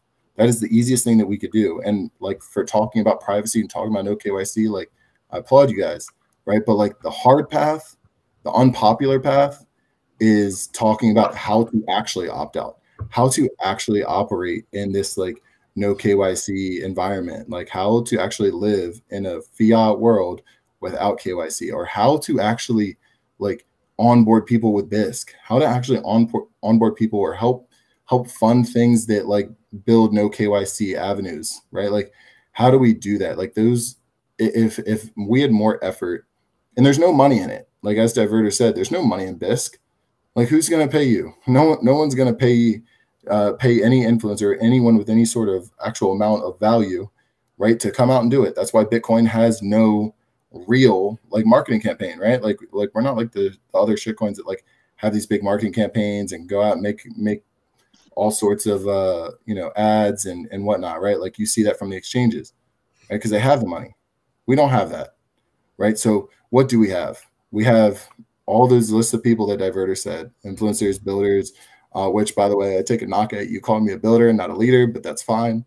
But, you know, like what are we doing to get there? Like we all up here have agreed that like no KYC is that important. It is important. But then the conversation is stopping at, well, it's too hard. It's too hard to get people to do these things. Okay, I see an obstacle. So how do you get over the obstacle, right? If there's an obstacle in front of you, you have two options. You either quit and turn around, or you figure out how to get over that obstacle. That's it. Those are the only two ways that you can operate in life. You're not going to run straight into an obstacle 100. You're not going to run into a brick wall 100 times and hope that, you know, on the 100th time that the brick wall falls down. It's not how it works, right? So, you know, utilizing that KYC and being like, well, you know, like this is like it's just a temporary thing. I like that to me doesn't solve any issues. That to me is it's the easy path. You know, we need to really figure out if everyone on here is that adamant about no KYC, or that adamant about the risks of the state, and that adamant about how great Bitcoin is, you know, for its decentralizations, for its censorship resistance, you know, for anybody to be able to transact with anybody anywhere around the world, right? And, you know, in an instant, then why are we not building? Why are we not trying to increase that onboard process? Like I hear like obstacles, but there's nothing that's saying like, hey, let's try to fix it. Like someone puts out a guide, someone retweets it, and then they go, okay, that's good.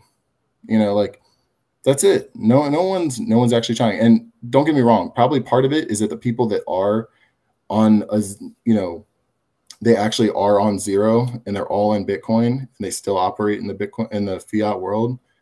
I'm sure that they don't want to go out and advertise, you know, to everybody what their methods are, because, you know, that would be the next step for the state to, you know, to start censoring those means to people operate outside of their control, because that's ultimately what it is. The fiat world is what controls us.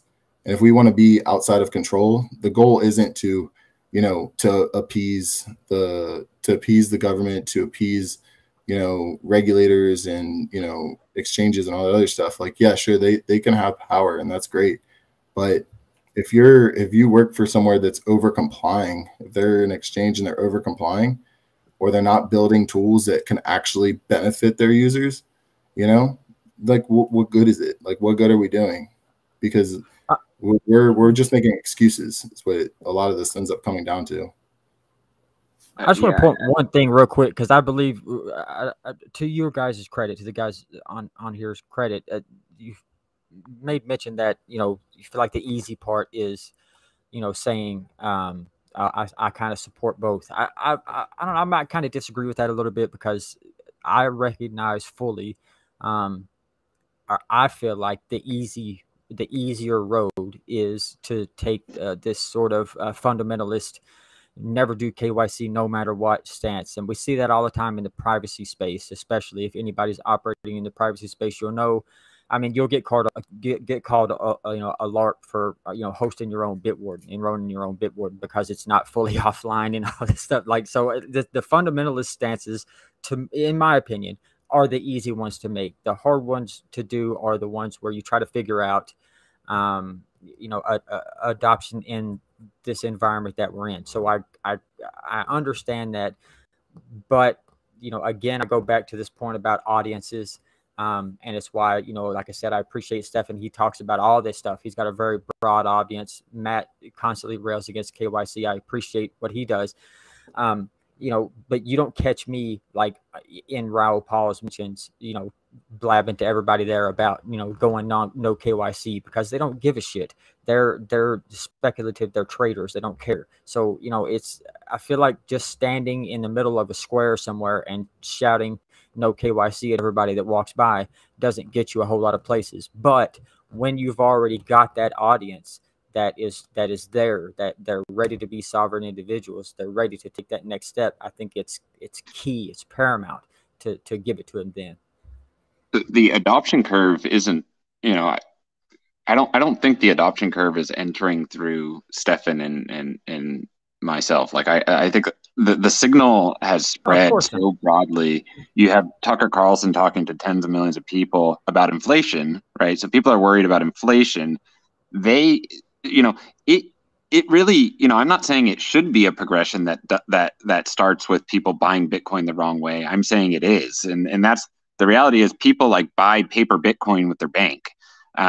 It's only when they end up with a talk with a Bitcoiner that it goes, you know, that you have time to say, hey, get some sats and make sure you can stick them in a wallet. I'll show you how, right? And so, like, I guess my fundamental thing is that, like, we have to grapple with that reality that the adoption curve is getting fatter and fatter, and it is entering through KYC.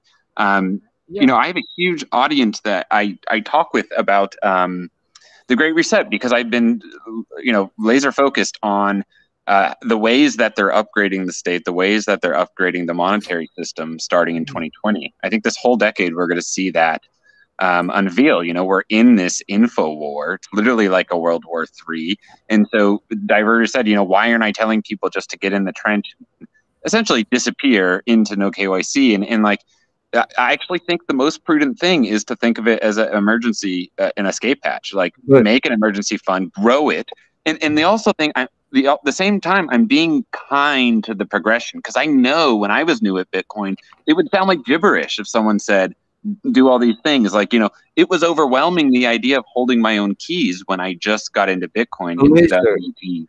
So I don't know what to do about that other than recognize I do want the adoption. I do want the political entrenchment. I do want number grow up. I do want the broadest adoption as possible. And then, like, my semantic answer, my practical answer to owning Bitcoin the wrong way is people should rebalance, because you think you have Bitcoin and you bought Grayscale. Oh shit, rebalance to physical sats that you can custom. You don't have laser. So you keep talking about people who buy Grayscale, buy GBTC, buy like this, you know, faux ETF, and don't understand the trade-offs, and they should stack self-custody instead, KYC sats. Yeah. How is that any different than someone who buys KYC sats and doesn't realize the trade-off? Like, where is the difference there? And how does buying Bitcoin attached to your personal identity and all your intimate personal information protect you from a great reset. Like we talk about 6102 all the time. Yep. We're going to have super burdensome regulation that comes down on Bitcoin as part of this great reset. We already have super burdensome regulation on Bitcoin that no one talks about, which is the fact that if you spend Bitcoin, you know, the state takes 30% of that transaction and then takes income tax on top of that from whoever you're paying to. Yeah, so fundamentally, I think there's two strategies that are playing out. I'm just watching them. One is Bitcoin is becoming a broad tool for families to defend themselves from inflation, and it's starting to get a Republican, conservative, like political slant where you actually see people on the right taking it up. It might even be a election issue with this Hillary versus Trump 2024 thing. So even though that's cringe, I think it's actually good because it screams political entrenchment. So I think that is a strategy, and I want to see broad adoption in that way. At the same time, people shouldn't be naive about KYC persecution. Most people end up with KYC Bitcoin. Rebalance. What's your allocation of no KYC Bitcoin? Because the reality is, if they 6102 this stuff, you'll be psyched if you have it in a wallet, but you're still gonna have to answer for it if they understand how much Bitcoin you have. So, I want families positioned for both strategies so that they can flex through this decade. Because the idea that the KYC has its own trade-offs is no KYC. They have opposite shaped trade-offs. So people need to be realistic about that. Sure, but to me, that's like exactly the point. Like, because I agree with you. Like as you said, the adoption curve or the funnel that was going around for a while back. The funnel, the end is getting much wider. Much more people are being introduced to Bitcoin and beginning to see the value and being able to store their hard-earned value, time value, in an asset that's not able to be just deflated on a whim. Grant you all that. My issue then is that obviously that's not who we're speaking to. I'm not speaking to that person. I don't know that person. Tucker Carlson is speaking to that person. What I want to make sure of is because the real true reality is they don't understand what they're holding. They just know that this thing is only going to be 21 million of it. Now, to me, that's sending them into a construction site without a hard hat. Like they don't understand what they're walking into. And I'm not giving them any sort of protection. Now, I can't give them any protection when they're listening to Tucker, obviously. But what I can do is I can make sure that wherever I am at, wherever I do have an audience, if they show up there, the first thing they're going to see is talk about the potential threats and the adversarial style thinking that has gotten Bitcoin to even be able to survive to this point. Because had it not been for taking these exact trade-offs and forming this adversarial mindset that we're going to run a parallel system, regardless of whether it's politically entrenched or not, it's going to run. That's only possible because we made these trade-offs, these specific purposeful trade-offs to not be at their whims. And I just don't, I guess maybe I'm too disillusioned with politics at this point. I'm not, I wouldn't necessarily say burn it all down, because that's just not probably how things are going to go. But the fact of the matter is, as far as relying on the political as like a strategy as far as adoption or even legal ramifications, I just don't see it, because I've seen, even just like I said, with this vaccine mandate, I mean, it was half the country. It was vehemently opposed to it. So does that mean we're going to have 60% of United States Bitcoiners that are holding their own keys before it's politically untenable? I don't even think that's the case, because this is a unite all sides issue here. The United States is losing their global dominance, to this magic internet money. I can't wrap my head around it. I don't see how it could be possible without there being some sort of attempt to drastically neuter this permissionless network so that they can exercise some sort of control over it. Because otherwise, if whoever Joe Schmo out there sees that Tucker clip and goes out and buys himself some Bitcoin on Coinbase, maybe he leaves it there. Maybe he never knows anything. But again, that's not our audience. That's not who we're talking to. That's not our fighters. You know, and you can't get mad at the person that's not a fighter. I used to laugh at all the time. People that were criminals would get mad when, you know, the little old lady down the street called the cops on them. Well, that's her job. That's what she does. She's not a fighter. She's a civilian. And so, you know, these people that are just buying Bitcoin because, and they don't really understand it, they just know it can't be inflated away. Fine. That's all good and fine. What I'm hoping for, though, is that if they or anyone around them then begin to actually dig into what this thing is, I want, as soon as possible, I want them to be able to come across an aspect and a perspective to where they understand that there's an entirely different side to this thing, and it may just not be all roses and sunshine forever. And I mean, we're already in a war right now. It's already happening, as you've pointed out, and you continue to point out with your great reset takes, Laser, which I appreciate, by the way. You know, it's happening now. Like, this is not just some future problem that we're talking about. Like, today, the war is currently fighting.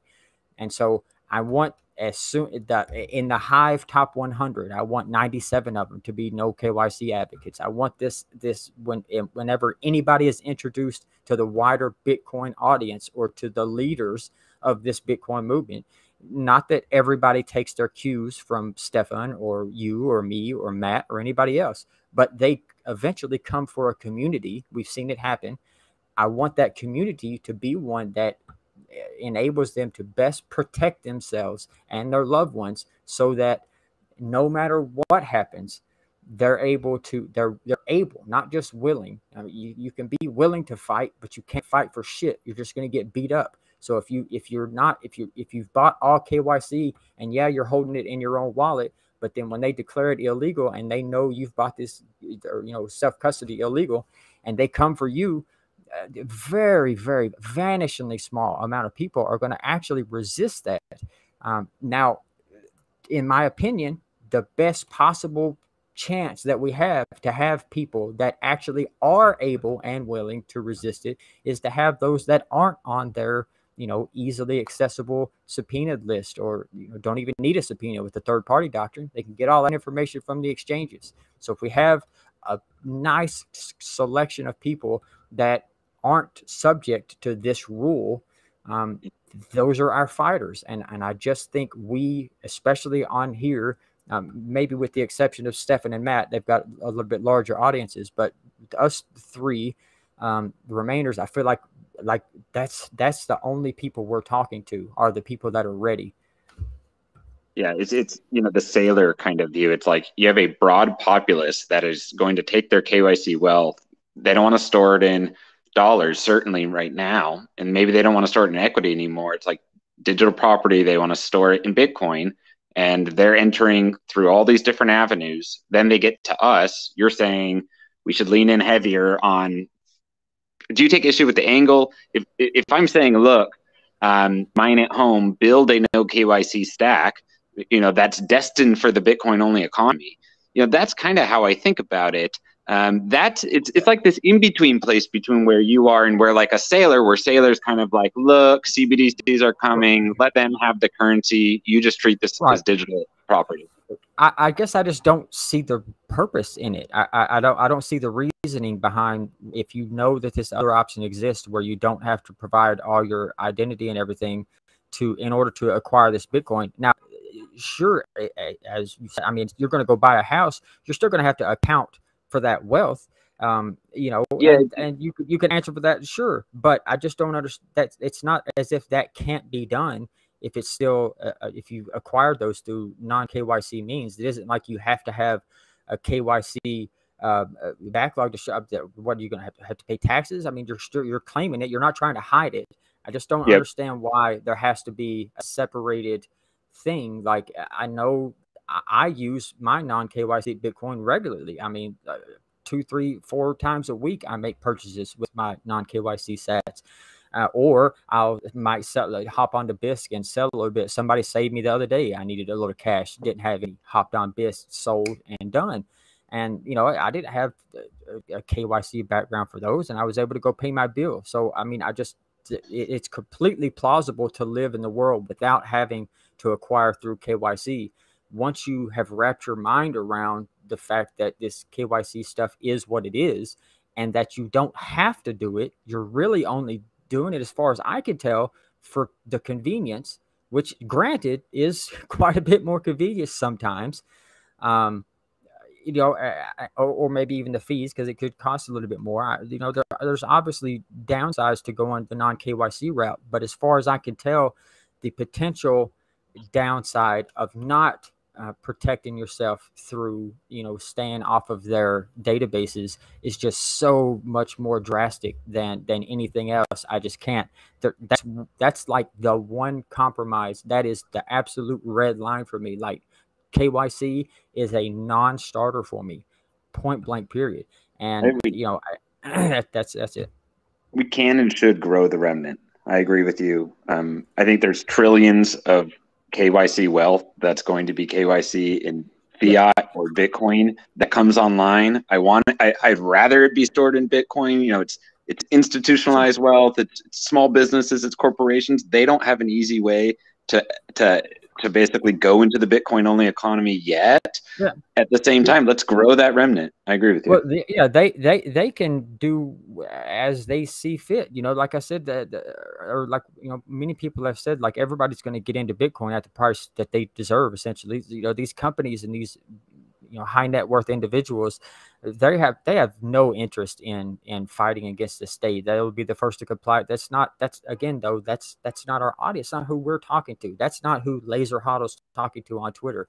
That's not who Diverter's talking to on Twitter. I'm not talking to corporations. I'm not talking to high net worth individuals. I'm talking to the people in the trenches. That's who's following me. That's who's, you know, reading my articles. That's who's reading my shit takes on Twitter and never liking or retweeting them. You know, so like, I feel like I just don't know how I can square the circle of me knowing that I'm talking to these sovereign individuals and me believing fully in my heart that if this thing that we're in, if it is successful in doing the thing that it's built to do, I don't know how we get around a fight. It could fail and we don't ever have to fight. But if it's successful, I don't know, man. I don't see how we get around it. There is a strategy to making Bitcoin more legitimate. I wish you could appreciate that legitimizing Bitcoin is a strategy, and political entrenchment is a strategy. It's happening in front of us. So we have like one horse in that race.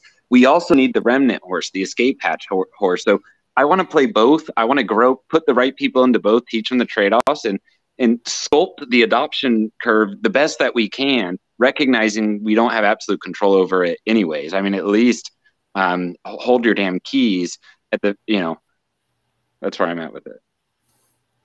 Okay. So I had some thoughts, and I just, we kind of talked about the fighters and people who we want to be in Bitcoin. We can't control who goes into Bitcoin, right?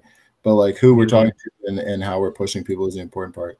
But like accepting that the KYC exchanges are okay, right? Like they're okay right now, or like, you know, because it's unavoidable, let's just like get on board and try to get people to go like an escape hatch or whatever for now.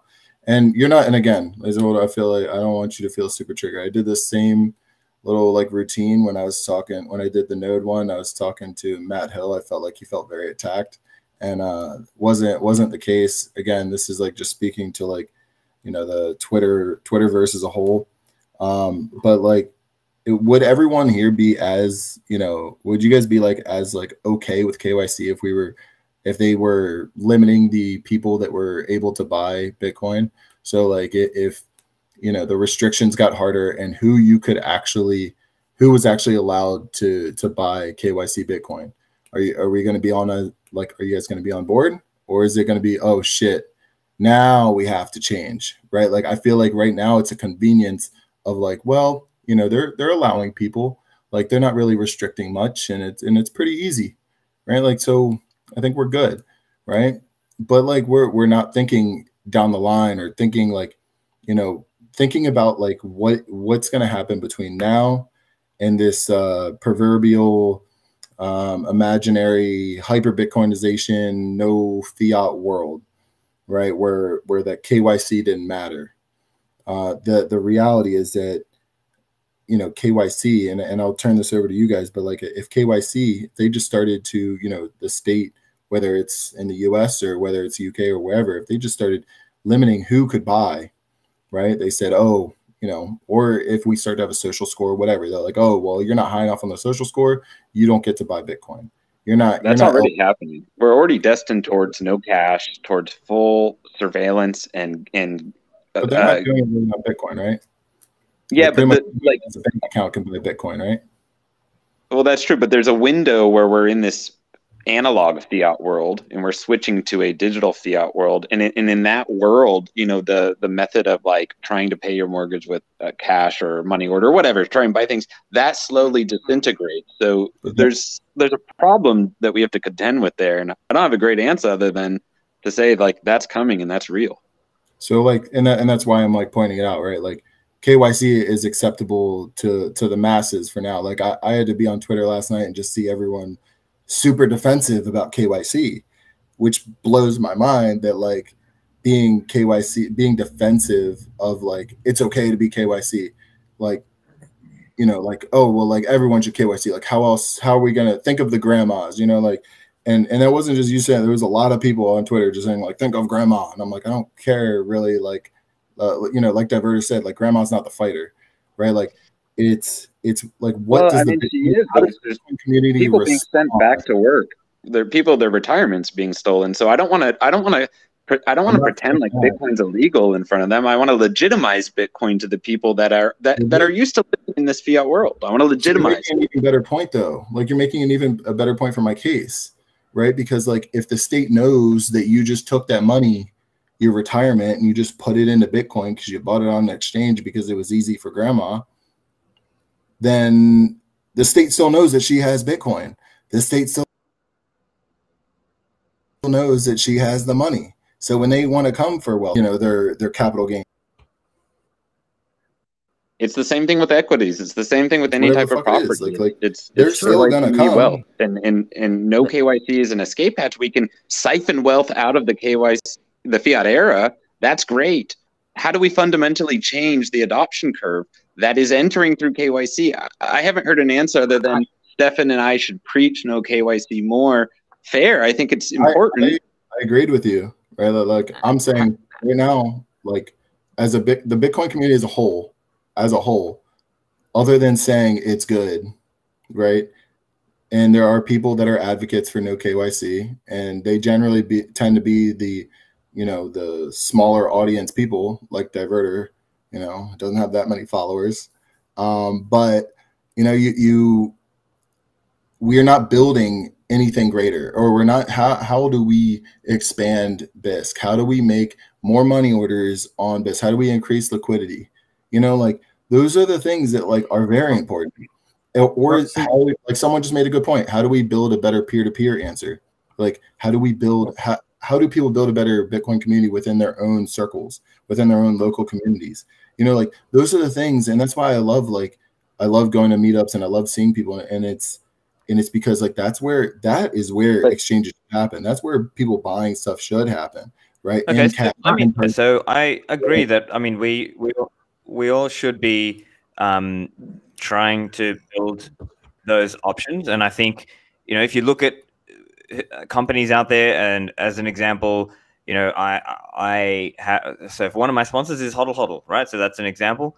I'm also investing as an investor, I might invest in companies that are doing these kinds of things or helping people use or interact in no KYC or less KYC ways. So as an example, you know, as an investor, you might be, as an example, like Bitrefill helps people interact without having to KYC everything, right? Or you might be able to purchase things without KYC. So, you know, and I think in the context of community meetups and things like that, right? As a meetup, I was a long time meetup organizer with Bitcoin Sydney, and when I'm in person and I'm teaching people, then I'm also talking as one of the things I'm educating about is, hey, this is if you are interested in the non-KYC option. So I think for many of us,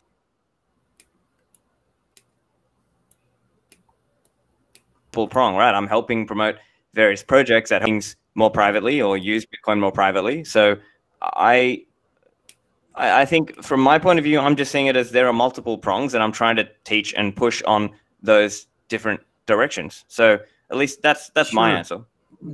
I mean, Yeah, it is, and there is no changing this the adoption curve or whatever. There is no. You haven't heard an answer as to how you stop people from initially doing KYC, because there isn't one. Because that's quite obviously the road that has been laid out before us. That's the nudge and the push and the elbow over until we've got a nice open road right here. It's very simple. All you got to do is, take this cute little picture standing next to this piece of paper and wait, 2 or 3 days, and that'll approve you, and then you're allowed to buy Bitcoin. Just wait to get approved, and then you're in this permissionless system. It's no, actually, it's not permissionless. KYC already is cutting people off. It's not a matter of in the future when are we going to stop people from. Is KYC going to get more restrictive and stop people? It already is. Yes, there's a philosophical point about it being exclusionary and Bitcoin being inclusionary, but there's also a very real point that KYC actually does exclude people right now, today, from partaking in society the way that they normally would. But all that beside, this thing we're talking about is Bitcoin, and it's so different than stocks or real estate or anything else like this. Everybody recognize that this asset, this is a paradigm shift. This is not the same as having a KYC house, or this is different. This is the one thing that we can own, truly own. And I just don't, if there's a way that once people are in, whether they come in through KYC or whether they never touch KYC, they first got some at a meetup one place, it doesn't matter. It doesn't matter how they got to this point. It's the point that I am trying to make about about audiences is when we're talking to the people we're talking to at the time we're talking to them, I just don't understand. Like we may be talking to them about Bitcoin, how Bitcoin works, how to hold your own keys, how to do all your stuff. But I seriously doubt that anyone is going over the KYC procedure with them. It's just like, it's not even discussed. You don't talk about how, you're going to have to go and do this KYC procedure and here's the best way to do it. Like that's not even discussed. We're talking about Bitcoin, how you own Bitcoin, how you transact with Bitcoin. The KYC doesn't matter. And that's how it should be. So I don't feel like we have to sway them away from the KYC option. Like when you're discussing it with people, there is no discussion of KYC. It's only later when, if we have pointed them at Coinbase or pointed them at Kraken, that, then it pops up and it says, well, what is this? So if they come in through Coinbase, as I did, not understanding what Bitcoin is, fine. It doesn't. That's. I don't see the big issue with that. Obviously, I would love if it all just disappeared today, but that's not reality. The reality is most people today are going to come in through KYC. So knowing that reality, the way I deal with that is not by wishing it goes away. It's by wishing that we have as many people as possible in the communities. As soon as these people join those communities, this is one of the first things that they see. That's the best I can do to fight back against it. That's how I deal with KYC being a reality of our existence.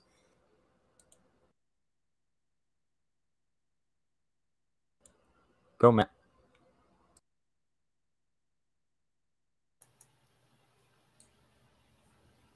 So, I mean, this has been a fucking fantastic conversation so far.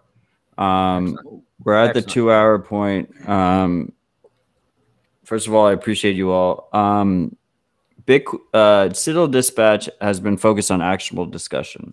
That is the main reason this show exists in the first place and why we come back every Bitcoin Tuesday.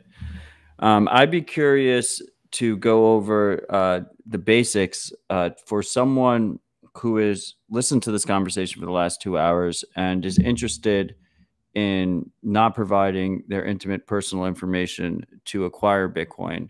How might they go about that? I figured either Diverter or Zelko can jump in here and go through their list of advice in that regard. Sure. There's many different ways depending on your situation and where you reside in the world.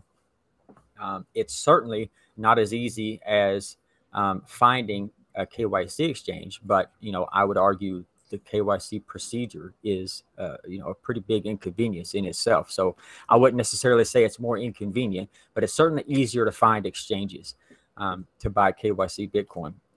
The problem with a lot of these peer-to-peer type exchanges many times is we're purposefully stepping outside government regulation. That's the reason that we're doing it. So it's great, but the bad part about that is it still has to be regulated. It's got to be regulated somehow. So we have to regulate that ourselves. So that's where these reputation systems, come into play, and it's where things like escrow happen. Now, the reason I mention this is because when you go to a site, like say you wanted to purchase your first Bitcoin and you pull up BISC, all right, you're not going to be able to purchase your first Bitcoin at BISC, because on BISC, you're going to need a little bit of Bitcoin in order to put up for the security deposit to then make your trade. So BISC is already out as a first touch. But obviously there's plenty of ways you could seed yourself, friends, family, meetups, whatever you wanted to do. I've actually seeded a couple of people on Twitter, believe this or not. And they actually gave me my sats back. But BISC is not the easiest thing in the world. It's not the easiest thing to run. You have, as Stefan mentioned, one of his sponsors, Hodl Hodl, and I really like Hodl Hodl. They're a little bit different in that BISC is what you would actually call a true peer-to-peer exchange. Like there is no 2 of 3 multi-sig. It's a 2 of 2. It's just you and your peer. In BISC, they're going to hold one of the keys in that transaction. So you can actually go through the process of buying Bitcoin, and you don't actually have to have Bitcoin necessarily in order to do that there. So the real problem initially with coming into Bitcoin no KYC, if you're coming fresh with nothing, is that you're probably going to need a little bit of Bitcoin to make it easier in order to get there. So that's a real problem. That's why, like I've said, I don't think that the vast majority of people will come in through KYC. But once you're ready to go the no KYC route, you've got BISC, you've got Hodl Hodl, you've got ATMs, depending on where you're at. Some of these ATMs, you can accomplish buying Bitcoin up to certain amounts without having to provide any identification. There's a couple of articles. There's a great article on Bitcoiner.guide, on Bitcoin Q&A site, that goes over 10 steps, I believe it is, to purchase your first no KYC sats. So there's many different ways. You can go on Coin ATM Radar, search an ATM. You can hit a meetup, many different ways. But the main ones are going to be peer-to-peer online exchanges like BISC, Hodl Hodl, local coin swap. And that's why, again, I'd like to see more of these. I'd like to see them more robust and become just easier to use. So first of all, that was a good answer, Diverter. I think it was a little bit wordy. You don't do this twice a week like I do. First of all, if you're a Bitcoiner listening to this and you're onboarding friends and family, don't send them a link to sign up to a KYC exchange if they're interested in Bitcoin. Like the first thing you should do is have them pay for dinner with their fiat and pay them in Bitcoin. Have them self-custody it. Have them actually appreciate Bitcoin for what it truly is. Onboard them in a responsible way. If they're your friends or family, like if there's someone you care about, do that. The Bitcoin ATM point that Diverter mentioned there is grossly understated.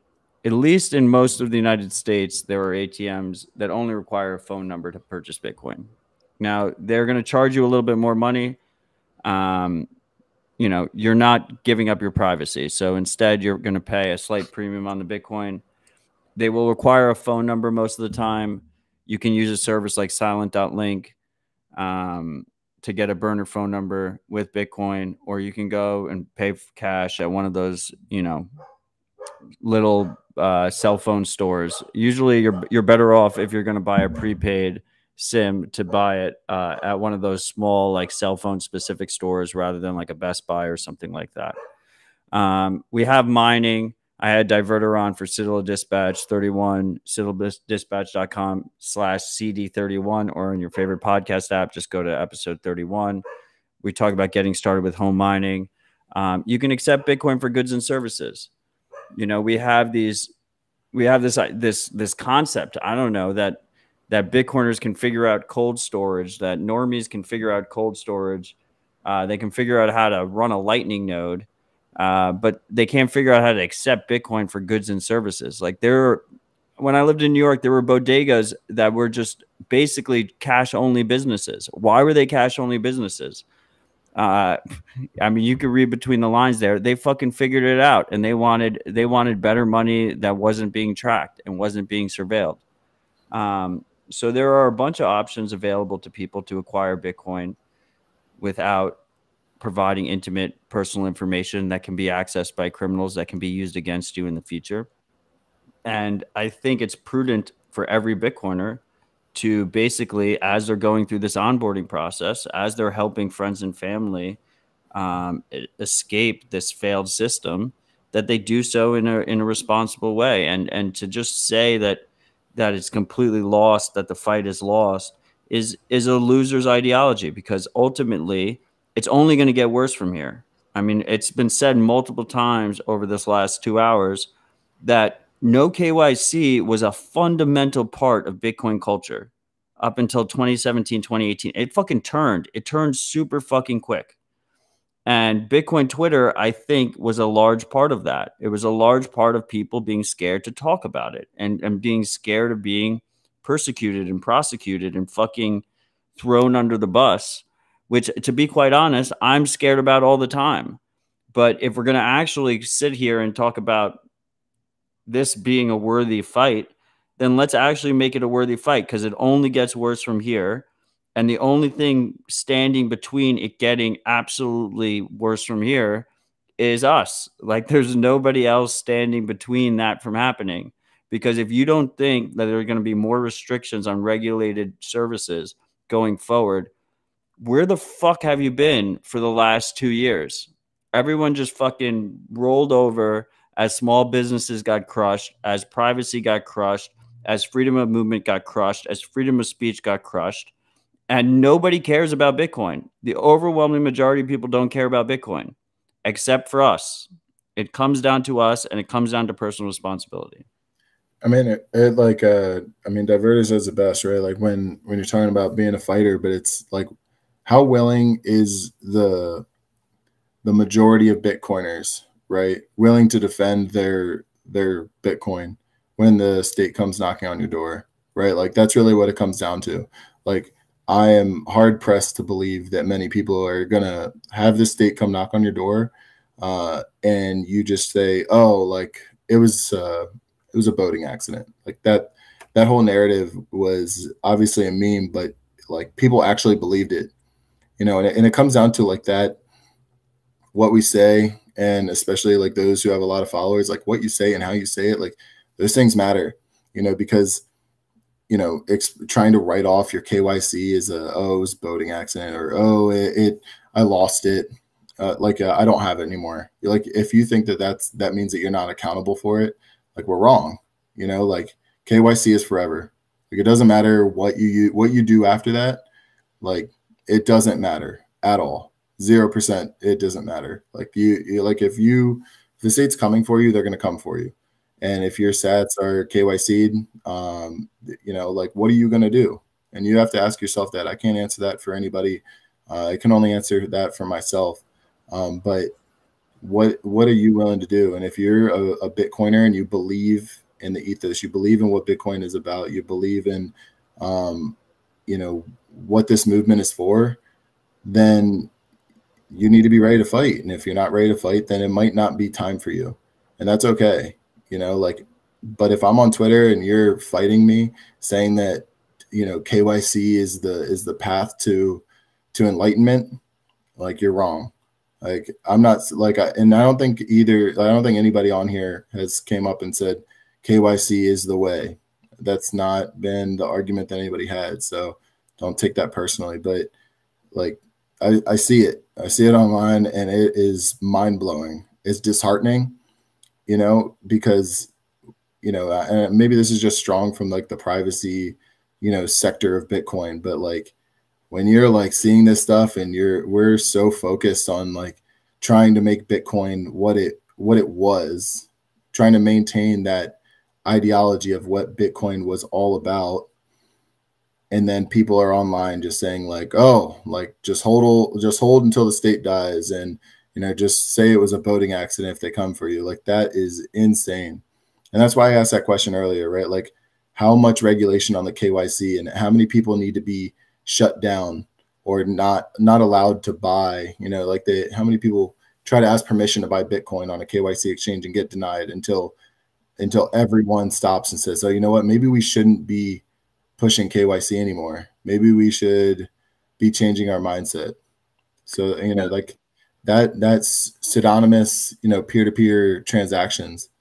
Like that's gone. At the end of the day, if we were to play this all the way out, if KYC is the end, if every sat is KYC'd, what do we have? Is it Bitcoin?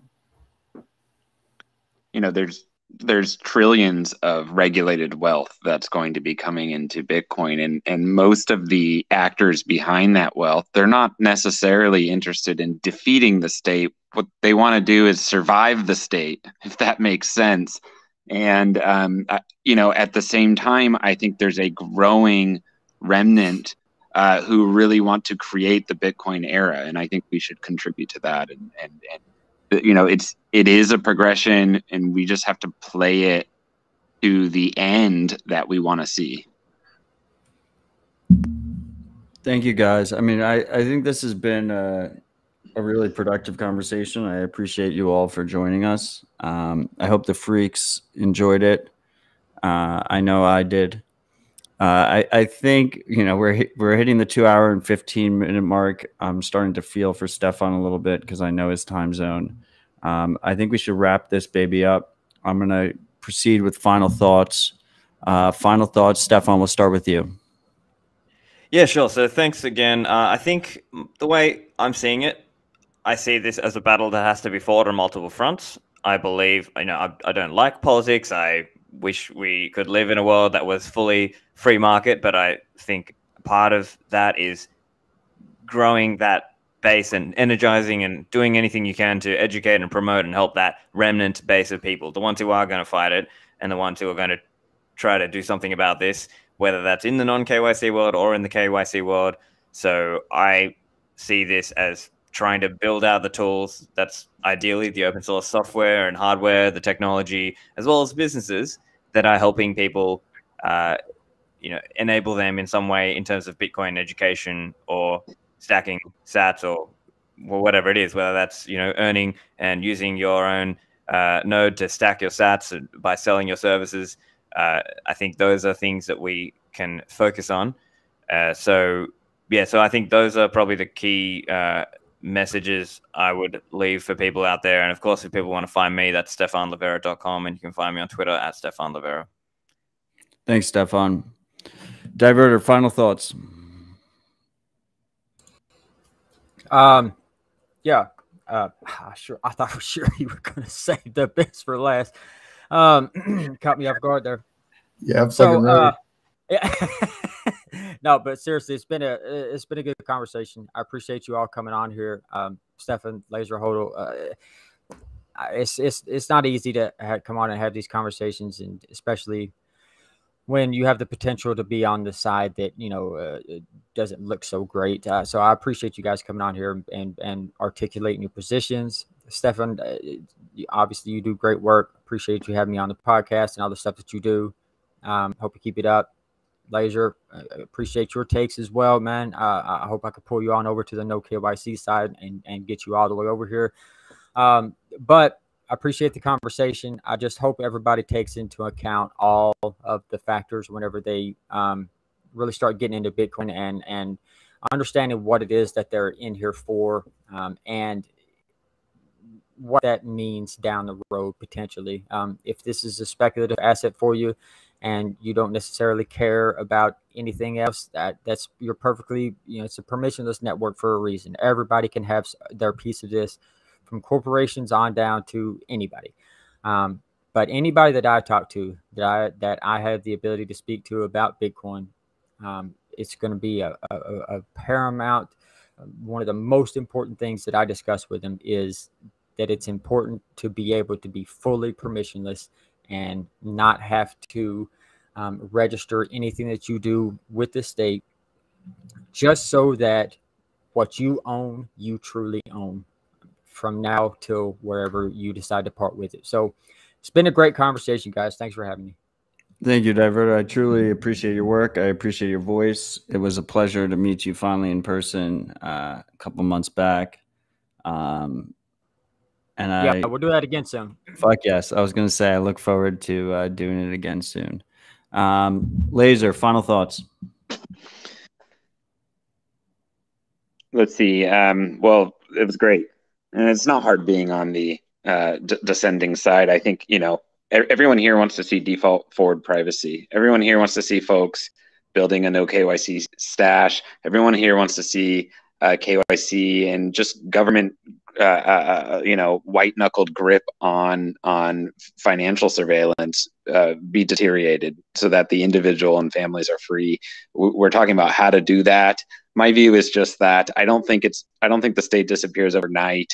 I think, we should have a remnant because that's important to game theory, and we should grow that. And we should have this irreversible, unstoppable escape hatch, and we should grow that as people move down the Bitcoin progression.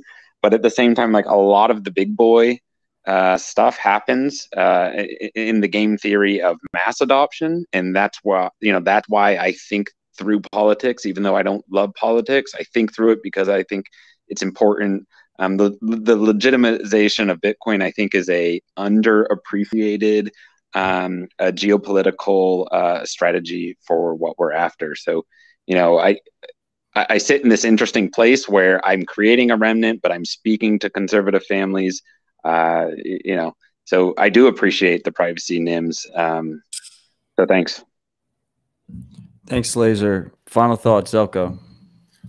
Well, first, thanks for everybody coming on and defending your guys' positions and just kind of talking about it. And again, I think it's pretty apparent that it's acknowledged that no KYC Bitcoin is greater than KYC Bitcoin. But everyone does care about forward privacy, which of course you only get with Samurai Wallet's Whirlpool.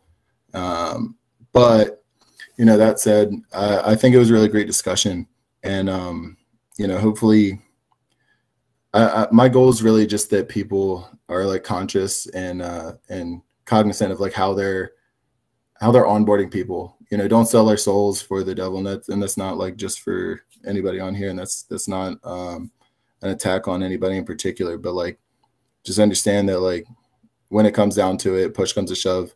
The state's going to come for their money. So that let's opt out the right way. So yeah, I had a great talk, and I definitely hope to meet up with all you guys again. At Miami probably, and yeah, it was a good time. Oh, by the way, our Ronin Dojo Tantas, we're going to be we just sold out of our first batch to the US, but the EU and UK will be coming soon. So stay tuned for announcements for that to get released. Super excited, and we got some other fun stuff about to pull out. So I had to give a little shout out to my team for that. You couldn't help yourself. I was about to give you quite a thank you, Zelko. Zelko is one of the main guys behind the Ronin Dojo project, and they just released this Tanto node. It's like a pure block of steel. The thing is fucking awesome. So definitely go check that out. What is that? RoninDojo.io? Yeah, we're actually about to release a brand new, completely redesigned site. But yeah, you can check it all out at shop.ronindojo.io, or our main site's at ronindojo.io. But stay tuned for that announcement of the new website. It's gonna be pretty. And I had the pleasure of meeting Zelko and his whole family at BitBlock Boom this year. So that was truly a pleasure, and it was an honor. And I look forward to kicking with you in Miami. and Absolutely. hopefully many years to come. So guys, to all the guests, thank you so much for participating in Dispatch. I know it's a very unique experience. Huge shout out to the Ride or Die Freaks who joined us in the live chat. Reminder to everyone listening to this on the podcast feeds that this will be the last show on the TFTC podcast feed. So if you want to continue listening on podcast feeds, you're going to have to open up your podcast app and search Citadel Dispatch and subscribe to the Dispatch specific feed. Also, another reminder that the chat has now moved to Matrix, open source, Good move. self-hosted. You can find that at Citadel.chat, and that conversation continues throughout the whole week, not just on Bitcoin Tuesdays. It's a very lively discussion. We have almost 500 Ride or Die Freaks in there right now, so definitely come check it out. And with all that said, I love you all. Appreciate you guys. Thanks for coming. Cheers.